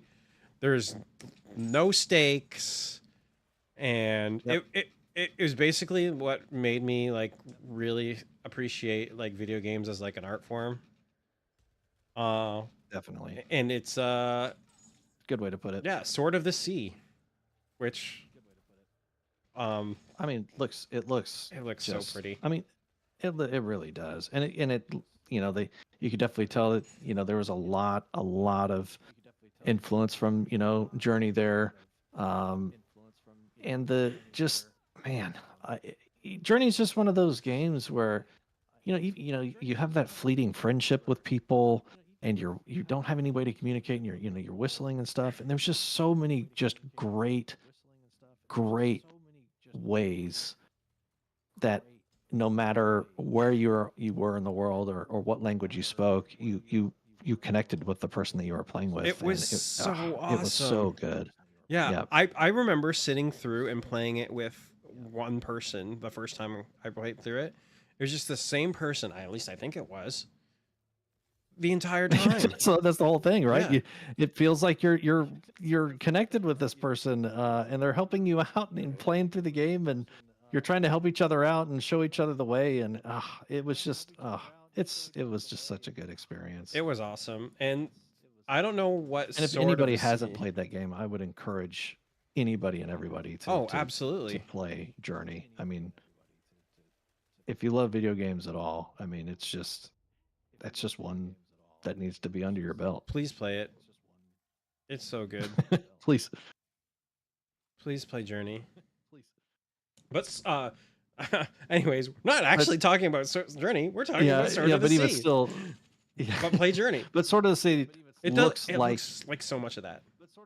it really does, and that's mainly what I was getting at. There is it just looks just like it. Looks like you get to cruise around on that sword Of the and sea. all over the place, and Yeah. just you get to explore, and no pressure, and it just looks like so much fun. So can't wait to see what type of experience they have cooked up for that game. Yeah, I'm excited. I'm here for it, which is probably fast becoming a catchphrase of mine.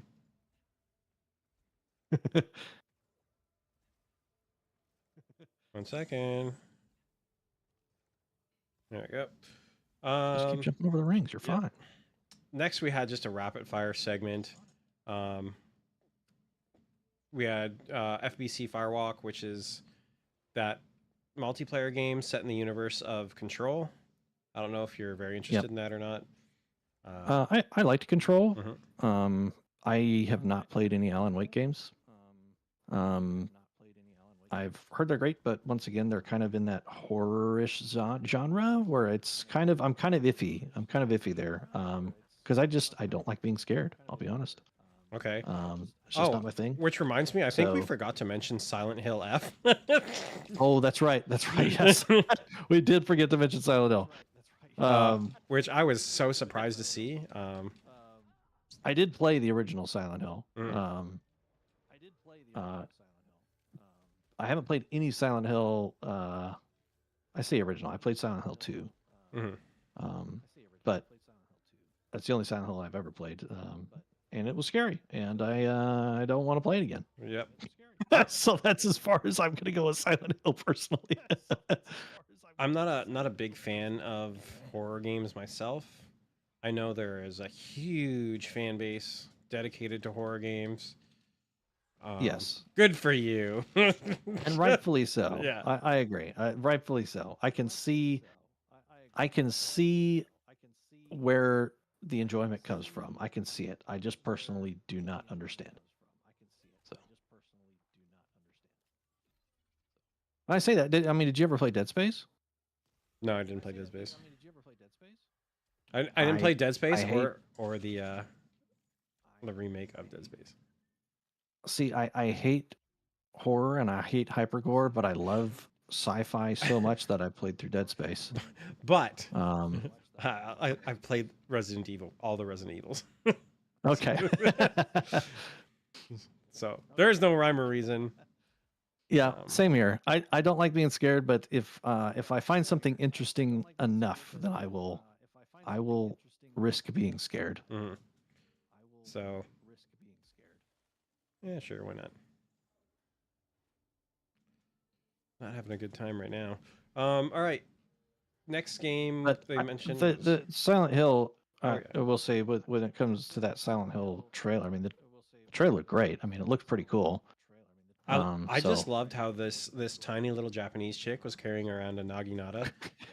And walking down there and sees her friend turn around. Yeah. Big creepy zombie thing. Yep.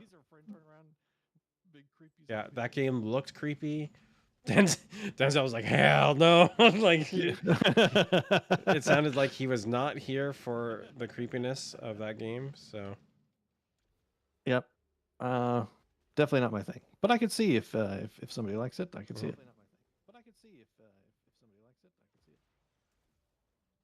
Next game so we're mentioned. So there's some PS classics coming out: Deus Ex, Twisted Metal 3 and Yeah. 4, Resident Evil 2 and 3. Funnily enough, so those were announced as well. Did you ever play the Twisted Metal games? Oh yeah. Oh, I like did too. I played David Jaffe's Twisted Metal games a lot. Mm. So like 1 and I 2, played I've played. a lot of Twisted Metal 2. Yeah, I played a lot of Twisted Metal 3. yeah, same. Um, I didn't play a lot of but Twisted Metal 4. I didn't either. Played enough. I played 2 and 3. Mm-hmm. But that's I loved every bit of it. Mm-hmm. I played every character. I wanted to see all their endings. I loved it. Yeah, I'm a big fan of It's those just games. what a great idea. Did you have a But favorite? I love cars, right? Yeah. So yeah, I love playing as Grasshopper. Grasshopper. I love playing Warthog in Twisted Metal 2. Yeah. Because I firmly believe he was overpowered. He had like the most broken special. And then I mean, Minion was the one that was super overpowered, right? yeah, Minion. Well, yeah, Minion doesn't count. He was actually busted. I think I can still remember the sound of his super too. I can remember the da-da-da-da-da of Warthog Yep. special. Da-da-da-da-da. So yeah, played a ton of those games. I don't know if I'll pick them up on. I highly doubt they hold up. I doubt it too. I doubt it too. Probably won't pick those For the games up. time that I was alive and they were around and they Yeah. were current, man, was it good? Yeah, and then after that we had the James Bond first light reveal. Yep. That gave me huge vibes, huge like Bond vibes. Oh, it definitely. I mean, every bit of that just looked. It honestly looks like a fun game. It just looks like a fun game to get to play through. Yeah, I mean, it really actually kind of reminded me of the Uncharted Nathan Drake stuff. I mean, similar type game feel, or even like the Tomb Raider stuff. I mean, just looks like a game that I would thoroughly enjoy. Yeah. So it kind of gave me those like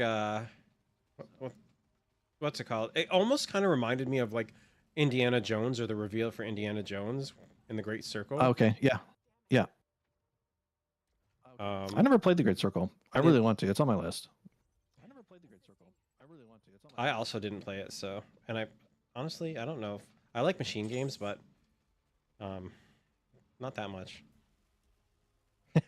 So yeah, we'll see. It looks interesting enough for me to want to play. So whether or not it fits into my list or fits into the games that I am currently playing, I don't know. But so I'm looking forward to it. I'll probably play James Bond. I'm a huge James Bond like fan. I love James Bond. Yeah. The Pierce Brosnan James Bond movies were like, I grew up on those. So, dude, Tomorrow Never Dies was my favorite Pierce Brosnan 007 movie. I mean, GoldenEye was great. Yeah, GoldenEye was great, but I agree with you. I think Tomorrow Never Dies was awesome. Tomorrow Never Dies. I loved that movie. The stealth boat, Mr. Stamper. I forget the actor's name that played as the main villain. I loved him. He had a remote control car on a phone. I mean, come on. And that's what like the trailer gave me the most vibes. It was like he's playing around in like Q's shop or whatever, maybe before he's actually Q. But like, yep, yeah, it gave me those vibes. So yep, I'm thinking that having an origin story as a video game for James Bond, just what that's a great idea. It really is. I cannot wait. I can't wait to play that game. It's gonna be a blast. So yeah, that comes out. I don't think there was actually a release date. It just said 2026. So it said that there's going to be some more information later on. So maybe we'll see something Summer Games Fest. I don't know. Oh yeah, maybe. All right, almost done now with this massive showcase, which is giant state of play. Yeah, I shouldn't say showcase. It is a state of play. So there's a quick Ghost of Yotei tease. Not much really to say on that. Same. I mean, it's gonna be a Ghost game, right? Yeah. So I loved it's gonna be Ghost of great. Tsushima. I did Um, too. Played the heck out of it. So I yeah. know that Yotai is gonna be great. So I can't wait for it. But honestly, I don't need to see more of it. I Yeah. guess the best way to Just put it. I stop. know that they need to market the game. Yeah. I understand that, but man, I've seen enough of it. All Yeah. you need to do is just put the name of it and say it's coming out Yeah. at this point for me, because I've seen more than I want to see. I like to be surprised, right? So There is going to which be is a why gameplay showcase for those who might want to look at it in July. I am not one of those yep, people. I'm not either. I've seen I enough. would much rather get to experience it than Hmm. have to watch it on a trailer. I did the same thing with like Final Fantasy VII Rebirth and remake Oh, and stuff like that. I Like could I go I media couldn't I blocked out. couldn't watch the trailer. Yeah. I could not watch the trailer. I didn't want to watch the trailer. Hmm. That game is just that's why I'm hopeful to see, new part 3 stuff, which I Hmm. don't think we'll see anything this year, but um the I just kind of want to see, the initial trailer to announce it, and then that's probably it. That's Hmm. probably all I'll ever look at for the game. So Yeah. I remember. So I do this thing where some coworkers and I watch the state of play or whatever every time, and I literally left the room when uh Rebirth I would have came done on. the same. Yeah. I would have done the I left the same. freaking room. I'm like, I don't want to see anything. I am here for it already. So, Yep. Yeah, uh you don't have to sell me twice on that. I mean, it looks awesome. all right, final game of the showcase or the state of play. I keep calling it a showcase. Is Marvel Tokon Fighting Souls. I What probably a just butchered name. that name, but What a name. it is such an Arc Sys game. Holy shit. uh I mean, right, it's literally Marvel versus Marvel. Yeah. I mean, it might as well be called that. I mean, I don't think anybody was expecting that. There's no way. No. So, yeah, uh this is a second party game, so it's PlayStation Studios publishing. ArcSys in collaboration with obviously Marvel is developing. Yep. And yeah, like it looks like an ArcSys game. I love ArcSys games. It does. I'm not a huge fighting game player, but like I love I'm looking not at their either. games. I'm not either, but I did play a lot of Marvel vs. Capcom 3. Okay. So I mean this. I mean, I am actually, with the way that everything was looking, I honestly thought that we would see a Marvel vs. Capcom 4 sometime this year.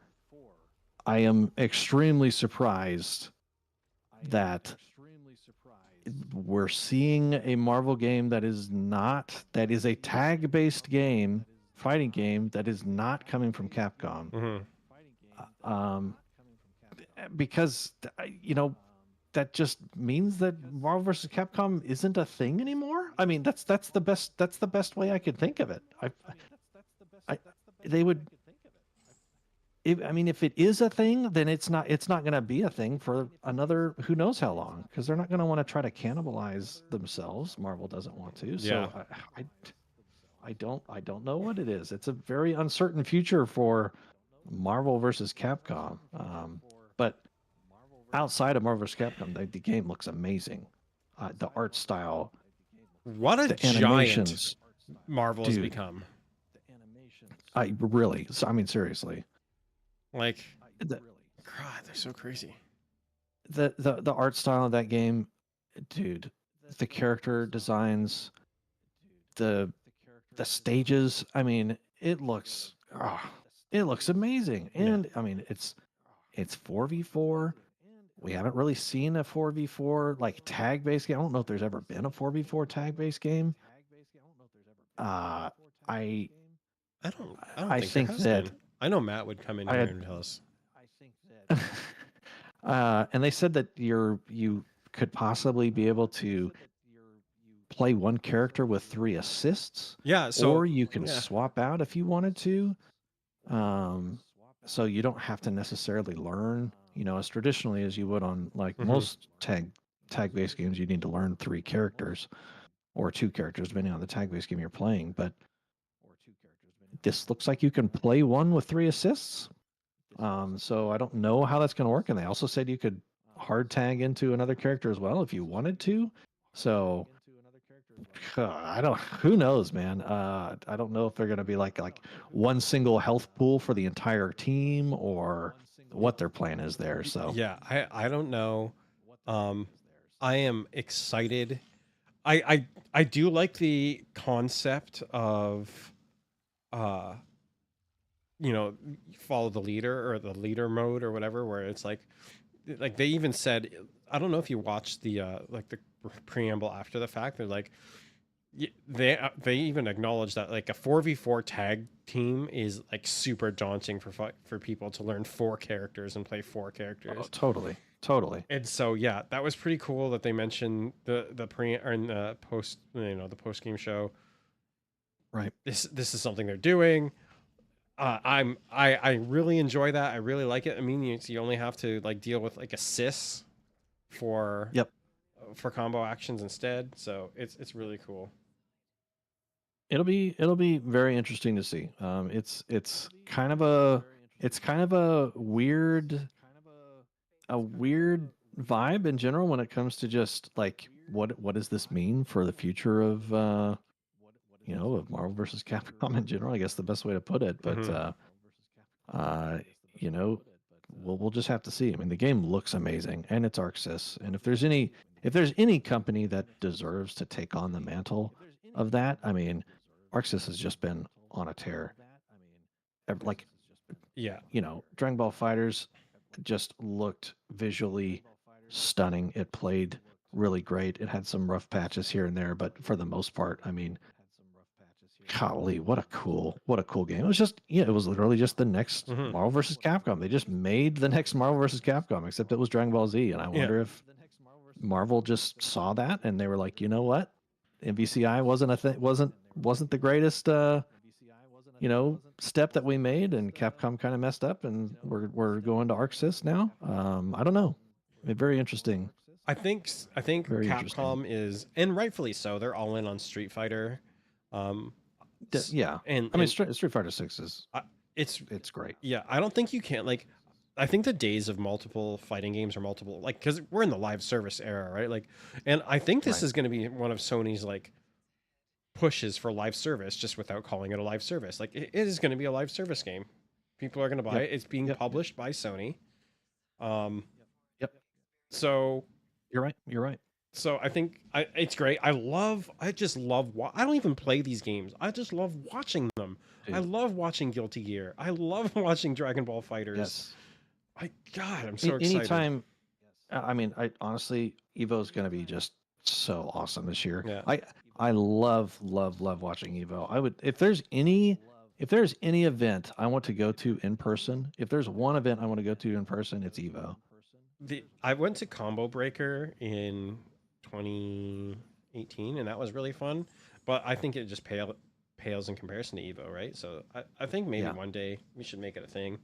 Going to Evo would be I fun. think so too. I I I think it don't would play be fighting an games. absolute blast. I don't either, but I just love being watching them, there, man. being around the crowd, and yeah, just watching all of that. I mean, come on. I mean, there's almost not a better event to go and watch. Yeah. I feel like, I mean, it's just constant. You got all these different games. Everyone is so passionate about it. I mean, I just don't think that there's a better event out there right now. I couldn't agree more. And what a pleasant surprise. And then like as you were alluding to, the whole like uh you know, here's a fight stick. Why are you showing us a fight stick? No reason. Exactly, exactly. No reason. We're just releasing a fight stick.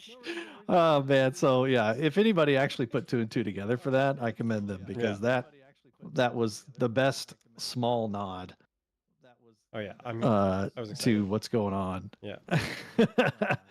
Really, really cool. So very, very good show. I like I said, there is something for everyone. If you're not happy about the show, it's probably because you're a Sony fan. Let's be honest, I'm a Sony fan. Like I am a big PlayStation person, but Yep. I don't need their first party to sustain me. In fact, No, exactly. it's never been that way. It's only really since the PlayStation 4 era where you got first party games all the time. That being Yeah. said, are they kind of butchering or like screwing up their first party lineup? Maybe. Like their live service push didn't hurt it, but like if you liked Yeah. I video mean, they games, still this is a have. good show. Yeah, it really was. If you just like video games in general, it's a great show. And I mean, I have a feeling that a lot of their stuff, their first party stuff, will probably be at SGF. Hmm. So we'll probably see more stuff for first party stuff like that Hmm. on the main stage at Summer Game Fest. So I mean, you know, we didn't see anything about Death Stranding. No, We didn't see anything which is about. coming out next month or this month. This Yep, month. coming out next month. And you know, Kojima usually shows up pretty heavy to all of Jeff Keighley's Oh stuff. yeah, So Jeff friggin' I loves wouldn't it. be surprised. Wouldn't be surprised if we saw Kojima-san at the Game Award at the Game Awards, but at Summer Games Fest. Hmm. So I hope so. I don't even. I'll be honest. This is probably going to be did you play the blasphemous. original Death Stranding? Yeah, I was just about to say I haven't played the Death Oh, Stranding. I if there is one game experience I would suggest you experience, it's Death Stranding. Okay. Oh, I absolutely loved that game. All right. Every bit of it. Yes, Dad. Every single bit of it, man. And maybe it's not for you, maybe not, but I could not get enough of it. I absolutely loved it. It was just one of those things where it's a you know it's just one of those video games, man. You're like, what the heck's going on? There's you know all kinds of mechanics just because they can be mechanics. Um, It's like a but Kojima game. also, That's, it's definitely that just a sounds like a game, Kojima right? game through and through. Yeah, Which I'm okay.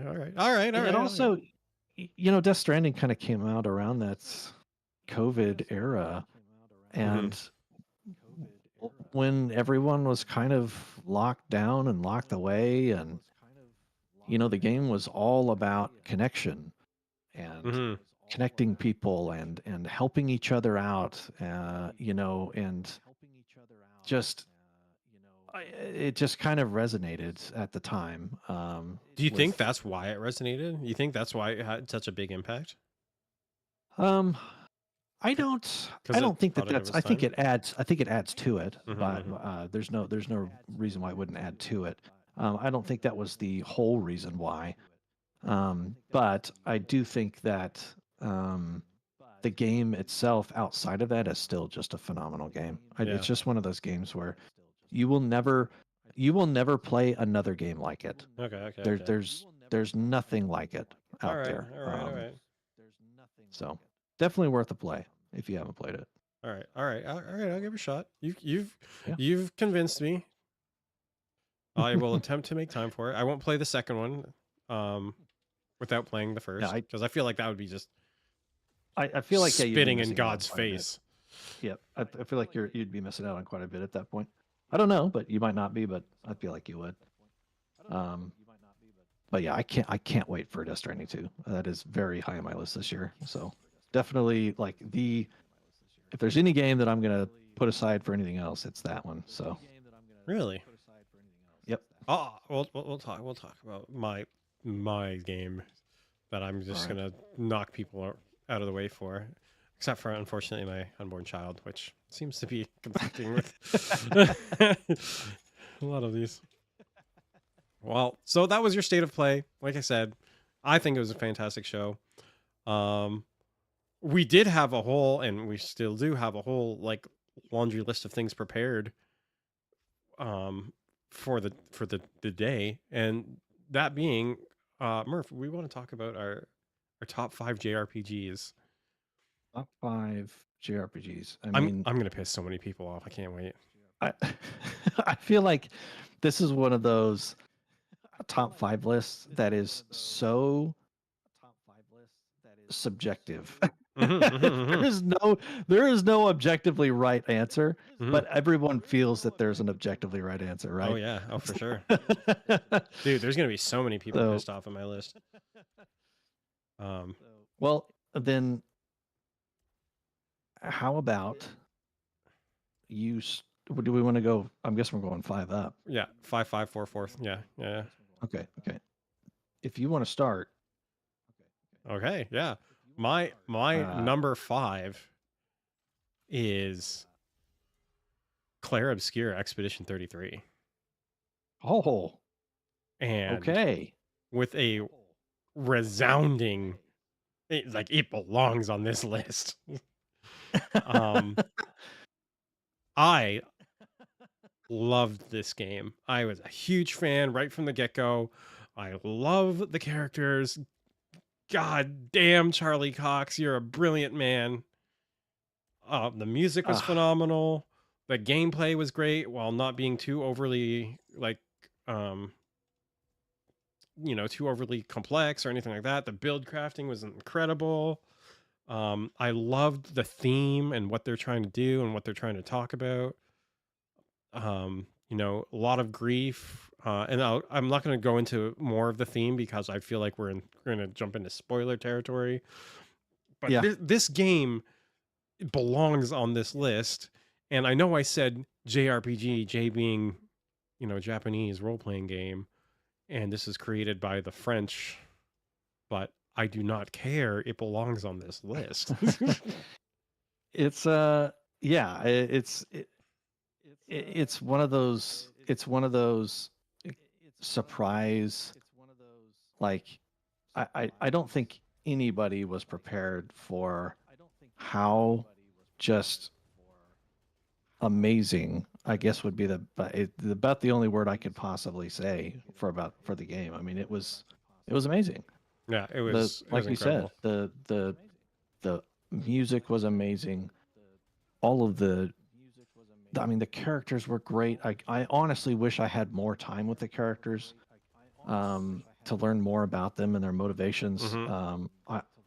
If there was anything that I wanted more from that game, it was the characters, because it gave so much of everything else. Um, and the combat was great. The combat was so good. Having the parry system, active parry system, oh man, Yeah. just a great idea. Keep you active, keep you thinking about what's going on. Yeah, it gave you enough to play with without being like too overly like critical. I was just so good. I love the story. I love the interaction between SK and Verso and Minoko and Yes. Verso. Like they're just Yeah, dude. The dialogue between Minoko and Verso. Oh my gosh. yeah, Some of the best. Some of the best. yeah. It's just yeah, It was amazing, great. And amazing, amazing game. all of the twists and turns the story takes, and I Yeah. won't go into them, but golly, I mean, just so worthwhile. Hmm. So worth your time. And then like how could Um, this be one of the top of all time? It just came out. I don't care. It really this game left me feeling like just things. I felt things. yeah. So, Yep. It yeah. gives you that real positive feel. It makes you feel good. I mean, the story, even I mean, the story was just so surprising. There's so many great moments that happen that makes you feel something, Hmm. that you just aren't expecting to feel, and it's definitely a a good homage to just what a great turn-based game can be. Yeah. Yeah. I love it. And that's why it's number 5 on my list, beating out a game which I will give honorable mentions to around the number 1 mark. But moving on. What is Okay, your number 5? my number 5 is going to be Final Fantasy Tactics. Oh, how fitting. How very Yep, fitting. how very fitting. Mhm.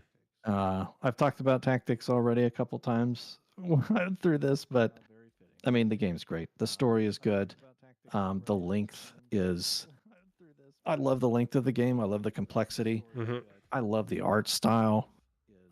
It was, the first tactics based game that I ever played as a kid. and I thought it was just such a novel way to play a game, and to have, you know, a grid-based system where you can move around and target stuff. And I just thought that the character designs were charming and the story was incredibly deep. And whenever the War of the Lions version came out, it just kind of, it added those cinematics that just kind of Hmm. just added more to the story. And I love it. I love tactics. I love that you can play every level completely differently depending on who you are and what characters you chose. Hmm. I love that variability of the game. So I am a big tactics fan as well. Um, I love the class system in tactics. I love the mix and match. It's so good. I love the political story, the very, very political story of yep. tactics. Um, and that's probably going to be a theme throughout the night, given the genre we chose. So Yep. uh, Yep. I love Ramza. Oh yeah, just Oh, good, it's such a good character. good, I good. mean, and of course, it's got tie-ins with Final Fantasy VII, right? I Hmm. mean, it's got Cloud in the game. I mean, how cool is that? And There's the new, so many just and yeah, Cody Easter eggs. Christensen is voicing Cloud in the game. Yeah, I know, man. So exciting. So yeah, Can't wait for the refresh that they've got going on. So great game, great game. Any more to say on that? no, I don't Okay, think there's much more you can really say. I mean, you could yeah. you could go on for a while Hmm. actually, but I don't think there's anything more I can say that other people already don't know. Okay, my number 4 is Final Fantasy X. Oh, I am um, yeah, yes, that one's low on my list. I'll be honest. really. Final Fantasy X is very low on my Final Fantasy lists. I love Final Fantasy X. And the reason I love Final Fantasy X is because of the steps it took for the franchise, as well as the very different story for the time. Yeah. And a lot of people, I'm just gonna come out and say this. Oh shoot, I should let you have that. I'm just gonna come out and say this. A lot of people meme on the laughing scene. And it's a Yeah. memeable scene. Yeah. I get it, but it's such a important scene. It uh, really is. And I think Final Fantasy X has a lot going for it. I mhm, mean, especially when it came out, right? mhm. I mean, it was definitely It was like one of the first voice acted games. yep. Um, it I mean, was all the characters are really great. I mean the voice acting isn't that great to be honest. It sure, but it it was it still was at its it's time. I mean, it Hmm. pioneered that whole Hmm. thing. I don't know if it like truly pioneered it, but it pioneered it for Final Fantasy. Hmm. And it was a huge change, and it was definitely the first time we really got to see what the PlayStation 2 could do, Hmm. and it just really created this. It transported people to a world, and a lot of people that was their first Final Fantasy. Yeah. So yeah, I can see why it's high on a lot of people's lists. I There were just a lot of things that I have a hard time with on Final Fantasy X. Um, I've gone back and played it a few times, mhm. trying to find that magic that other people see, and I have a hard time getting it. I don't know why. I love the sphere grid system. I love Yep, that's turning Yuna into a melee attacker if I so choose. uh, I like all of it. I don't really like the super bosses in that game, but I don't. That's just whatever. It's not an important part. yeah, Um, yeah. I love the story, and this is your spoiler warning for your 20-year-old game or more. I think now, Hop in particular. Um, I love the ending. I love that. Like, there's literally nothing you can do. You essentially lose um as the Yeah, main character. Like there is nothing you can do. yeah. It, And it's it, and it's it. heartbreaking. And then putting that into perspective, like why this laughing scene, like the fact that, the population has been okay, just turf and summoners left, right, and center. Like, God, it's great. It really plays with like the importance of life, and I'm a huge fan. I love it, and I play There's it some on a really regular good basis. themes. There's some really good themes with the game. I think there's just a little too many of the small things on it that I just can't look past for Hmm. whatever reason. Not sure for myself personally, but I can Hmm. definitely see why it's so high on a lot of people's list. All right. Uh, what is your number 4? All right, my number 4, which used to be, I would say used to be. I think my number 4.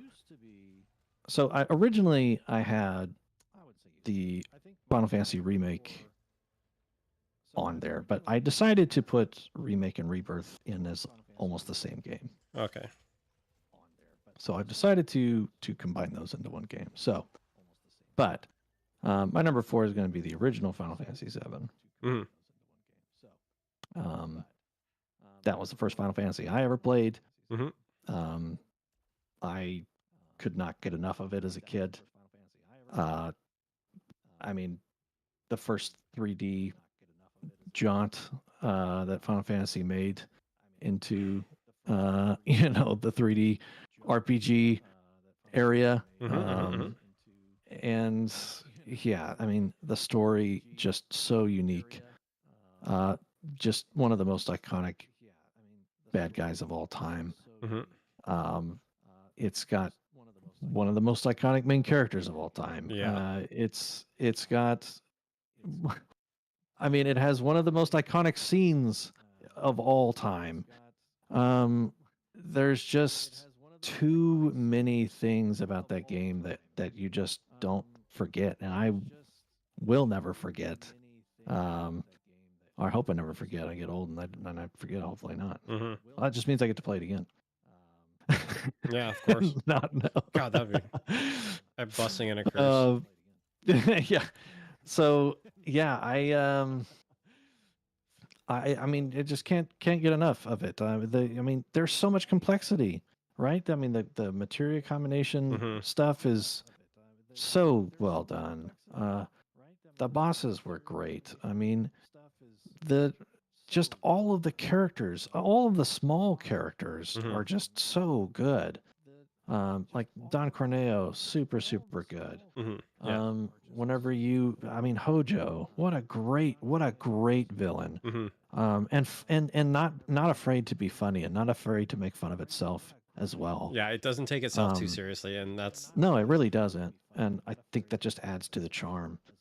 Um, and just so many different things that you can do in the game. It kind of it's almost Yakuza esque. And I'm actually not sure. I'm pretty sure it came out before Yakuza. I'm pretty sure it did at least. oh yeah. You could catch me lying on that one, but I mean all those mini games. Golly, I mean it's just you could just get immersed in the world. And it was like you never had to leave. Hmm. And you didn't want to leave. I can't tell you how many times I was at the last crater, just kind of wait. I didn't want to finish the game. It Hmm. was just one of those things I didn't want to leave. So I don't know. I could expound so much about Final Fantasy, but No, so Final Fantasy 7. Sorry. I was hemming and hawing over putting Final Fantasy 7 on the list, and we'll talk about it probably. But like, yeah, it was the first Final Fantasy game I've ever played as well. I and that makes sense given that we're we're the same age. Yep. Yep. So yeah, I loved that game. I was enamored by it. When I was in 6th grade, I was making art projects about it and like drawing Meteor, and I was obsessed with Final Fantasy 7. And so yeah, I love that game. And yeah, the most iconic death scene of all time, I think, like in Well, gaming, 100%. I don't think at the very least. But like, yeah, I don't what an think there's incredible any experience. I don't think there's any other one that comes close. Hmm. Uh, it's just it's so surprising, especially if you didn't know. And that's the best part about it back then, right? That Nobody had the you internet. didn't have nobody had the internet, so Yeah. nobody knew. All you heard was, oh man, did you see that scene? Or oh, you just heard word of mouth. And the Hmm. fact that it got so popular by word of mouth more than anything, Hmm. unless you Hmm. unless you consumed the small amount of video gaming magazines that were around at the time, like it's just crazy to think that it kind of was able to transcend that communication barrier um, that it had. Yeah, I love that game. Yeah, a huge fan. I will never forget how I played that game. I won't forget where I was uh when uh Oh, when she died. I won't either. So like yeah, I won't forget I remember the room I was where I in. I was was when I. remember yeah. Yep. Same way. I was at my grandparents' house. I brought my PlayStation along because I could not stop playing the game, Hmm. and man, I'm I terrible at just this. oh, Um oh, and so good. Courtney who never played the original. So she Hmm. played Final Fantasy VII Remake first, which is fine because it didn't get Yeah, into the yeah, meat and totally potatoes of the fine, game. totally fine. And then she went back and played through uh, the original game. I'm Mm. completely devastated. she so she has not played through Rebirth, so uh, Oh, really? Okay, okay. she's still in flight. So yeah, it's just um, and you know, God bless her. She is the primary. She's in for a ride. Yeah, yeah. She's gonna have a great time. So yeah, that fantastic choice. I agree with it. There's a reason it's not on my list, and we'll get into it. Sure, sure. Number 3 on my list, Persona 5 The Royal. Okay, I will also say that is also my number 3. Okay, let's get into it. So that fits in well. Yeah. I Uh, so yeah, go ahead. I adore Persona 5. And then the reason I'm very specific when I say The Royal because like it is this game is incredible. Like it is just incredible. Um I love the style. So I wasn't a Persona super fan before. Like I played Persona 4 Golden but the thing that got me into Persona 5 was the art style and the just the general vibe of it. I'm a red and black kind of guy. I love red and black as like anybody who knows me knows.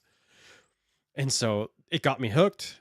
And then the Royal took everything that I loved about Persona and just like amplified it to 11. And the thing that I'm most uh that got me the most was the Royal specific stuff. The last boss and the music and the last boss and what the last boss actually was and it got me. It got me good. And so I love the combat. I It, love the characters. I love the art. I fucking love everything about yeah, that game. same here. I mean, I think more so than anything, as time goes on, when I'm playing my games, I look more and more and more for character connection. Hmm. Um, and Persona 5 does such a great job. I mean, it gives you so much time Hmm. to spend with those characters and learn their motivations and be able to, empathize with them throughout, this journey that they have. And I mean, I mean, I don't know. I can't tell. That's like 240 hours for my Royal playthrough, Oh yeah, same. and I and Big, I big, could big. not get enough of it. I Hmm. couldn't get enough of it. I just wanted more. I was sad when that game ended. It was it was just so well done. It was Hmm. so well done. I mean, the art style is just it's it fits my aesthetic so well. The art style is great. It's such a good Um, style. It's so classic. it really is. It really is. And having the all of the Shin Megami Tensei like demons and everything Hmm. together with all of that. I mean, just golly, such a good game. Yeah, big fan. Um, I like I can't get enough of the last boss. The last dungeon was or the last palace was so good. Yep. I love Samire. Uh, Yep. God, it's just such a good fucking game. And It really was. It really was. yeah, The yeah. first the first the first game that I played that was a Shin Megami Tensei game was Nocturne. And love that game. That used to be on my list, but Persona has kind of taken that spot for Hmm. sure. Hmm. So That's yeah. It's funny. It's both on our number 3. yep. Which means I'm only guessing, but we'll say.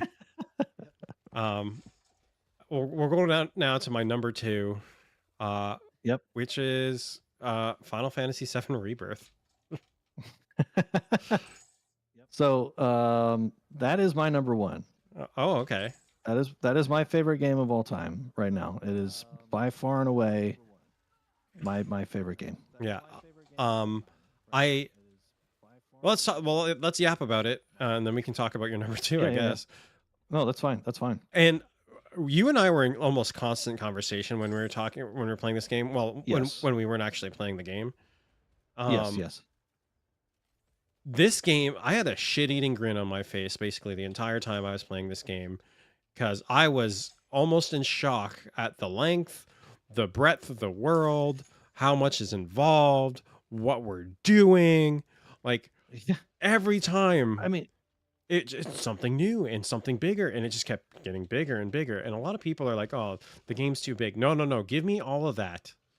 yep. I I'm the same way, man. I honestly I I can't tell you how many times I was playing the game and I said, I can't believe this game is real. I could not believe the game was real. mhm. I could not believe it.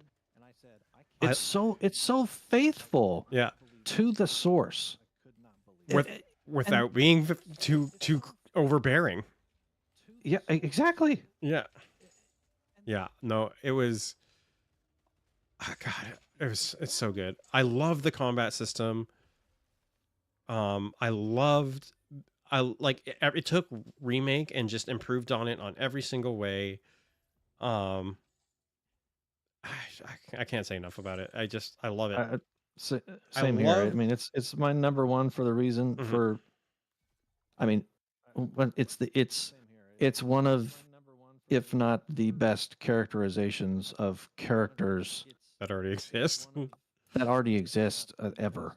I mean, the voice actors just annihilated their roles. I mean, Yeah. they were so well done.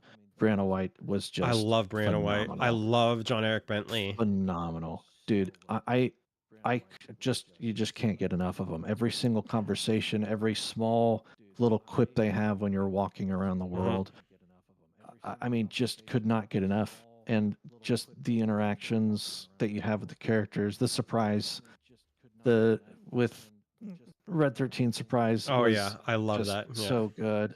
I mean, there's just so many, going to Cosmo Canyon and learning so much about the world that you never would have figured out before in the original game. And just the fact that there's so much just meta storytelling involved with it as well. There's just you could just keep going down a rabbit hole of what is actually happening in Mhm. this story, and that just adds more to it. Yeah. And I just I could not eat up enough of it, and I still can't. I want to go back and play again. So Um, I but definitely got the other platinum stuff I when I got on played my it. list. I don't regret it. I don't regret getting the platinum.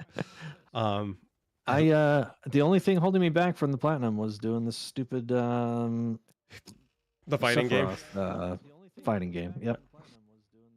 It's the Uh, only one. I tried the Sephiroth fighting game for about 2.5 hours, and I was like, you know what? I'm gonna move on. yeah, that fighting game was irritating. Um, and the reason I got the platinum though is because I couldn't stop playing it. I loved the combat. What? I loved just smurfing on some of these summons and Odin, and Yeah, I just yeah. wanted to I do mean, more. every bit of it.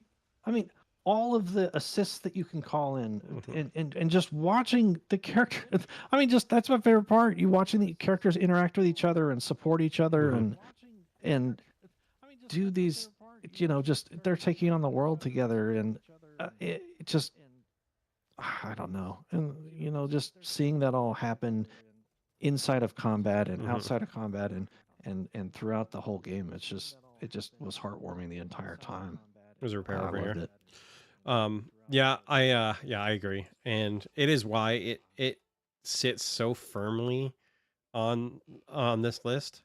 Um and so yeah, I'm a big fan. I love it. I'm probably gonna go back and play it. I'm definitely gonna go back and play it when, part three gets released or announced.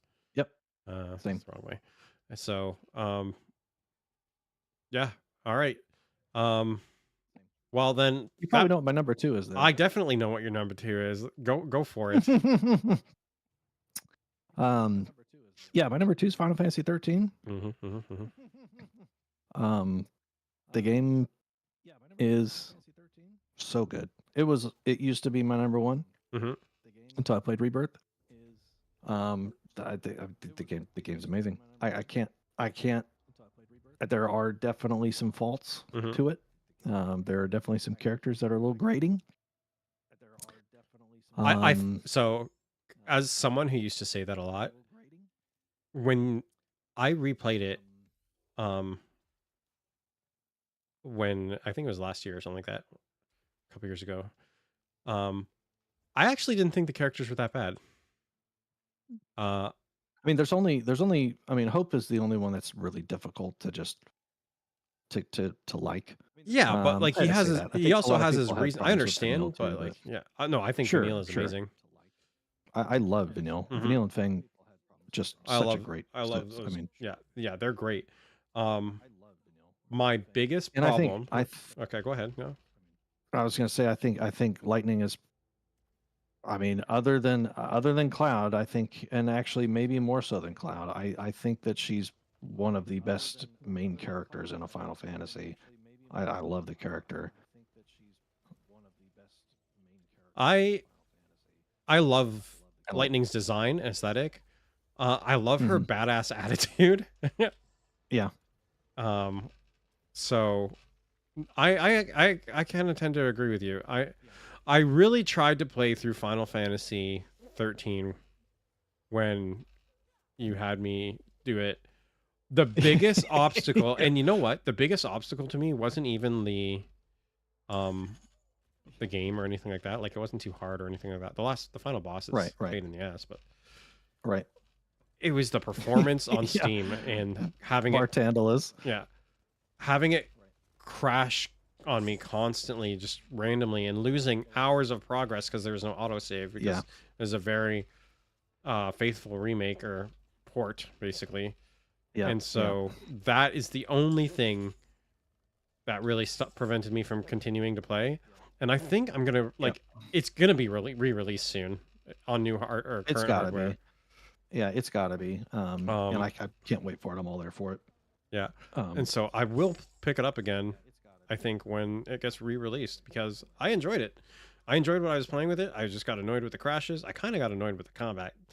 Um, sometimes See, when that's honestly that's one of my favorite parts. I love the combat. I like the paradigm shifts. I like the shifts, I Um, just don't like how they stood there and ate shit.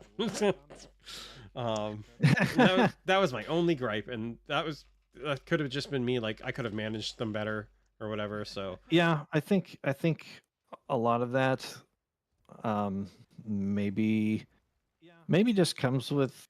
I mean, they do just kind of stand there and get hit.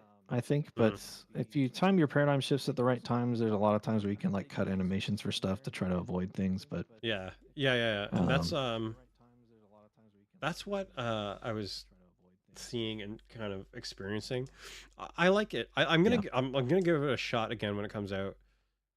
And it's got to be coming out, right? Like I don't know. Maybe I'm just you being would too think full. so. I hope so. I hope there is, but But we'll see. I think it would be. I think it would be great if they did, but who knows? I know that there's a lot of people that put 13 as one of their last. mhm. But I thought it was to going to be your number one. I legitimately did think it was going to be your number one. oh yeah, Rebirth was definitely my number one, Yeah. but it's close. It's close. But so yeah, how many? Is that 3 Final Fantasies on my list?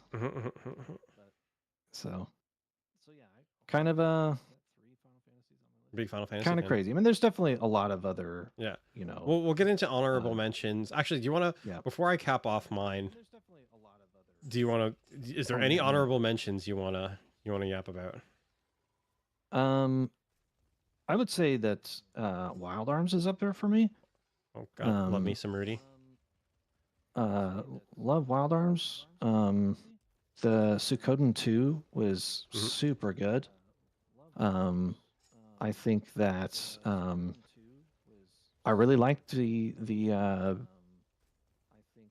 oh gosh, I'm losing my mind.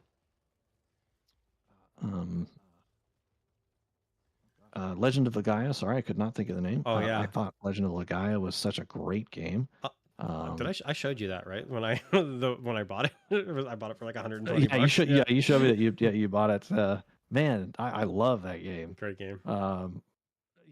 And funny, it was just a guy that lived in my neighborhood showed me that game.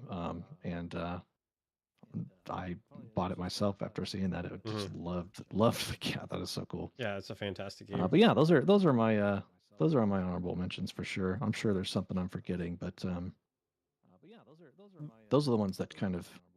Honorable. I'm trying to think if there's any modern turn-based games that I really enjoyed as well. I think I enjoyed Lost Odyssey. It wasn't my favorite thing in the world. Final Fantasy IX, of course, is great. Yeah, great game. I love Final Fantasy IX, and it just barely got edged out of my list. I like Kingdom Hearts too. Yeah, Kingdom Hearts 2 is really good. Also barely made it off the list. Expedition 33 kind of had its way with my list. Kind of threw a wrench into everything.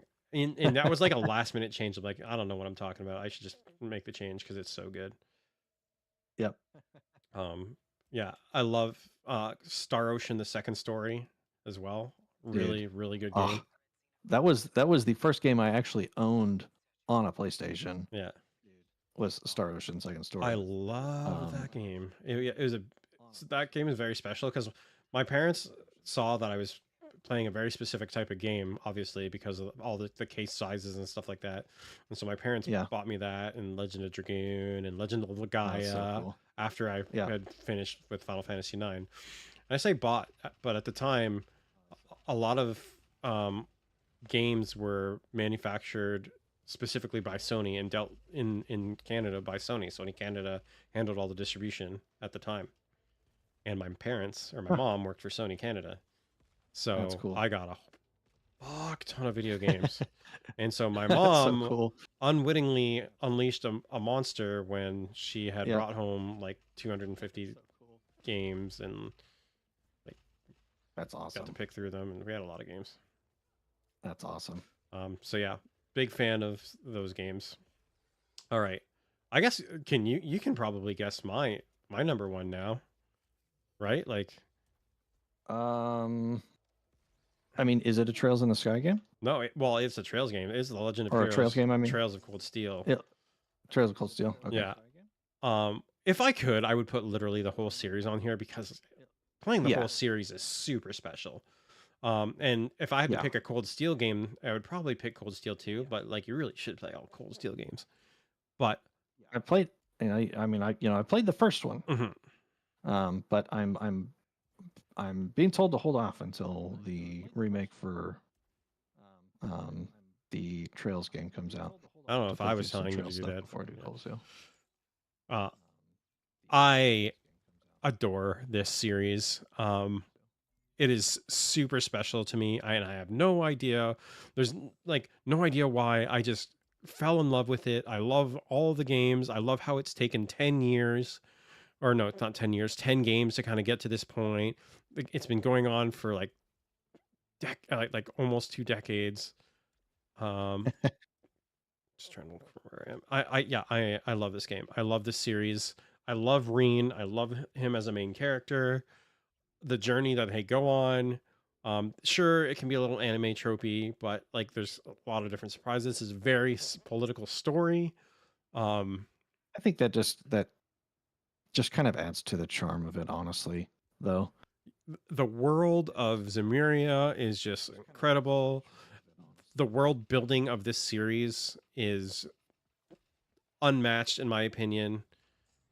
Everybody has their place where characters are returning all the time, or it's just incredible. And we're gonna catch up to Japan at the end of the year. When Oh, I didn't realize we were that close already. yeah, when Trails Beyond the Horizon comes out this year. So there's Trails in the Sky and Trails Beyond the Horizon that's coming out. It's I just love this game. It is like if the Avengers was written very well. Yeah, is how I feel it, because Yeah, like yeah, yeah. yeah, I love it. I'm so excited to play the next game in the series. And so yeah, this is why it is my number one, is because I'm just enamored with it. Um and it's relatively unknown too. Like there's not it is a much smaller team. I think there's only about 80 people that work at Falcom, which is just a testament to how good I they didn't are. realize that either. Um, they're well voice acted. I Yeah. mean, Troy Baker does one, or no, Matthew Mercer does one of the characters. One of my favorite characters in Olivier. Um, yeah, it's just a great game, great series, and I couldn't recommend it enough. It's long in the tooth, maybe. Oh crap! But everybody should play it. Yep, Just please play this series I so they can make more games. Don't do it for you. Do it for me. that's right. Because I want more games, and it seems like they're actually getting more and more popular. It seems they're gaining traction in the West. I think I was gonna say, I think the more that they've released in the West and people are following Mhm. the series, the more, yeah, the more traction it's getting, as to how great of a series it is. Because honestly, if you kind of think about it, it's kind of relatively unknown, kind of over here in the West in general. So, Well, we just got the PSP games localized within the last 2 years, like the Azure mhm. games and stuff like that. So, Yeah, I mean, the, so a lot of the, you know, kind of older generation of, you know, players didn't really get to grow up with it, like a lot of mhm. players in Japan did, and so I think that's, seeing the avid following that it has in Japan and not over here, just kind of testament to how much, those first impressions of games that you play really add to, your enjoyment of them. Well, I also think Falcom has just been leveling up bit by bit with their new engine, and I don't know if you played Ys Nordics or anything like that, Nope. um, or like any of those games. Like I think they've been getting better and better. The art style of those games is very anime. A lot of the Genshin staff is, or like the Zenless Zone Zero developers, not Zenless Zone, sorry, Honkai Hmm. developers are on record saying that they love this series. Um, so I That's always awesome. I always joke with a friend, like if they ever announce a collaboration between Falcom and MiHoYo for Honkai Star Rail, and like Reen was a playable character, I would be inside that game so fast. Um, That would be pretty amazing. because I'm a Pretty huge fan. amazing crossover. Yeah. So yeah, huge fan. Definitely recommend it. Please play these games so I can have more of them. And yeah. Yeah, that's it. That's kind of our list. That's kind of where we're at. I guess we Yeah. haven't actually talked about what we've been playing lately. Um, sorry, we'll be better Oh yeah. about structure. Yeah. I mean, I feel like a lot of times, I mean, if we need to just kind of hold over a topic for the next time, we can. I Yeah. mean, I feel like a lot of this is kind of the organic nature of us kind of just conversing them Just yapping. about exactly. Yeah. I can't wait for next. Oh, I still have some time left before I have to really crash out, but do you Sure. want to do predictions for what we're going to see at Summer Games Fest? Oh yeah, yeah, totally. I think that I think everything is kind of leaning towards us seeing Final Fantasy IX remake. Yeah. So that's what I'm kind of saying is going to be there. I think Mm-hmm. Final Fantasy IX remake is going to be there. I think, of course, the obvious stuff is going to be there. You know, like Yotai and Death Stranding 2, and Mm-hmm. but I'm trying to think of like the real surprisers. And I guess I don't know how much a Final Fantasy IX remake is a surprise at this point, but I just think it's gonna be there. God, I hope so. I love Final Fantasy IX, dude. It's great. Did you ever play the co-op in Final Fantasy IX? I did. I did Yeah, too. I played it with I played it with my wife. So, fun fact, you know how people read books to their children in the womb or whatever? Yeah. We skipped that stage. We played through Final Fantasy IX and I Straight to narrated. Final Fantasy IX. That's great. And so like that's what we did with Final Fantasy IX. And That's so great. yeah, but so we did the co-op and stuff like that. It was fun. Which was a crazy addition. Oh, actually, you know what? One more. I want to talk or add one more disclaimer or one more not disclaimer. What's the word I'm looking for? Honorable mention. Thank you.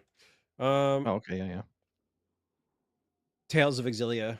I love Tales of Exilia, and I yeah. am willing that shit into existence. Please, someone remake Tales of Exilia and get it off PS3 hardware. It'd be great to get it freed from the old hardware to be able to PS3 play it Purgatory. somewhere else. Yeah, Yep. I It mean, would be great. probably won't take so long. I think we're gonna actually see more Bamco stuff. We might see a Tales announcement.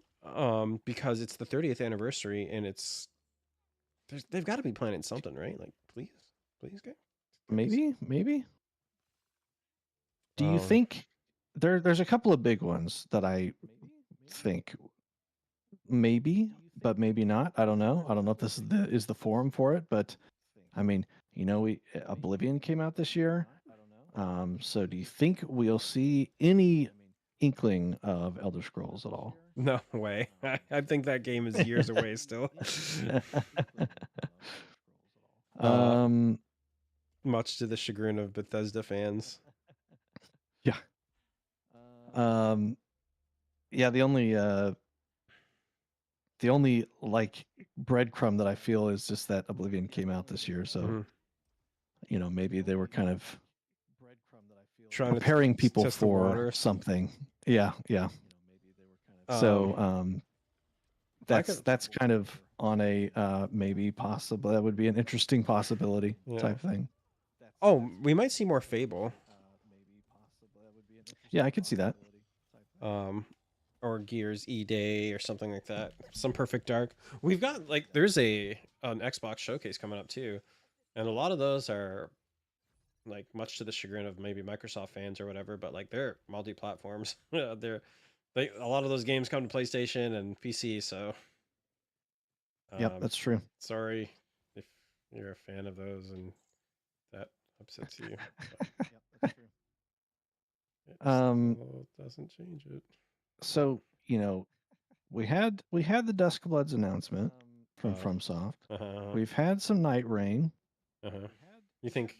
Do you think FromSoft is done, or do you think that they're going to talk about their next project? Because Night Rain was just kind of a side project thing. So Uh, and I know Elise isn't listening to this right now, and if she was, she'd be laughing at me, like waiting for me to say Bloodborne remake or something like that. That is not going to happen at this show. Uh, No. I think they're going to be quiet. I don't think we're going to hear anything from them this show. I have absolutely nothing to base that off of, by the way. Sure, Um, sure. um, I will say, I am not excited for Duskbloods. I'm not excited I'm for not either. I'm the PvPDE I stuff. Like, I honestly I have a very hard time enjoying player versus player games anymore, honestly. yeah, I just don't have that. I I don't guess have I that just competitive don't. itch, man. I don't either. I just don't have the want to be competitive and be better than somebody at a game. I would much rather be cooperative and help people along in a game type thing. That's just the type of person I am. So seeing those, seeing just a lot of these, extraction shooter stuff or anything along those lines, I'm just kind of like, that's just not for me. It might have been for me when I was in high school, but Hmm. just not anymore. Yeah, I'm not broke. I don't need to play free to play PvP games anymore. I can, I can just play what I Yeah. want. And I can see the appeal, right? I mean, I can see, it's Mhm. got all of this emergent type gameplay that a lot of those, developers are looking for. They're looking for people to be able to build make their own content and type thing, which is why, Mhm. like Fortnite and Roblox is such a big thing for kids. But man, just the PvP aspect of a lot of stuff, just I can't get behind it. Man, Fortnite Can't is do it. so banned in my house. I've never played Fortnite. Never Neither played it. I can't say I haven't. I've never played Fortnite in its current iteration. I was in the alpha tech test for when Fortnite was originally supposed to be like a horde mode kind of Yeah, PvP like the thing. base builder thing. Yeah.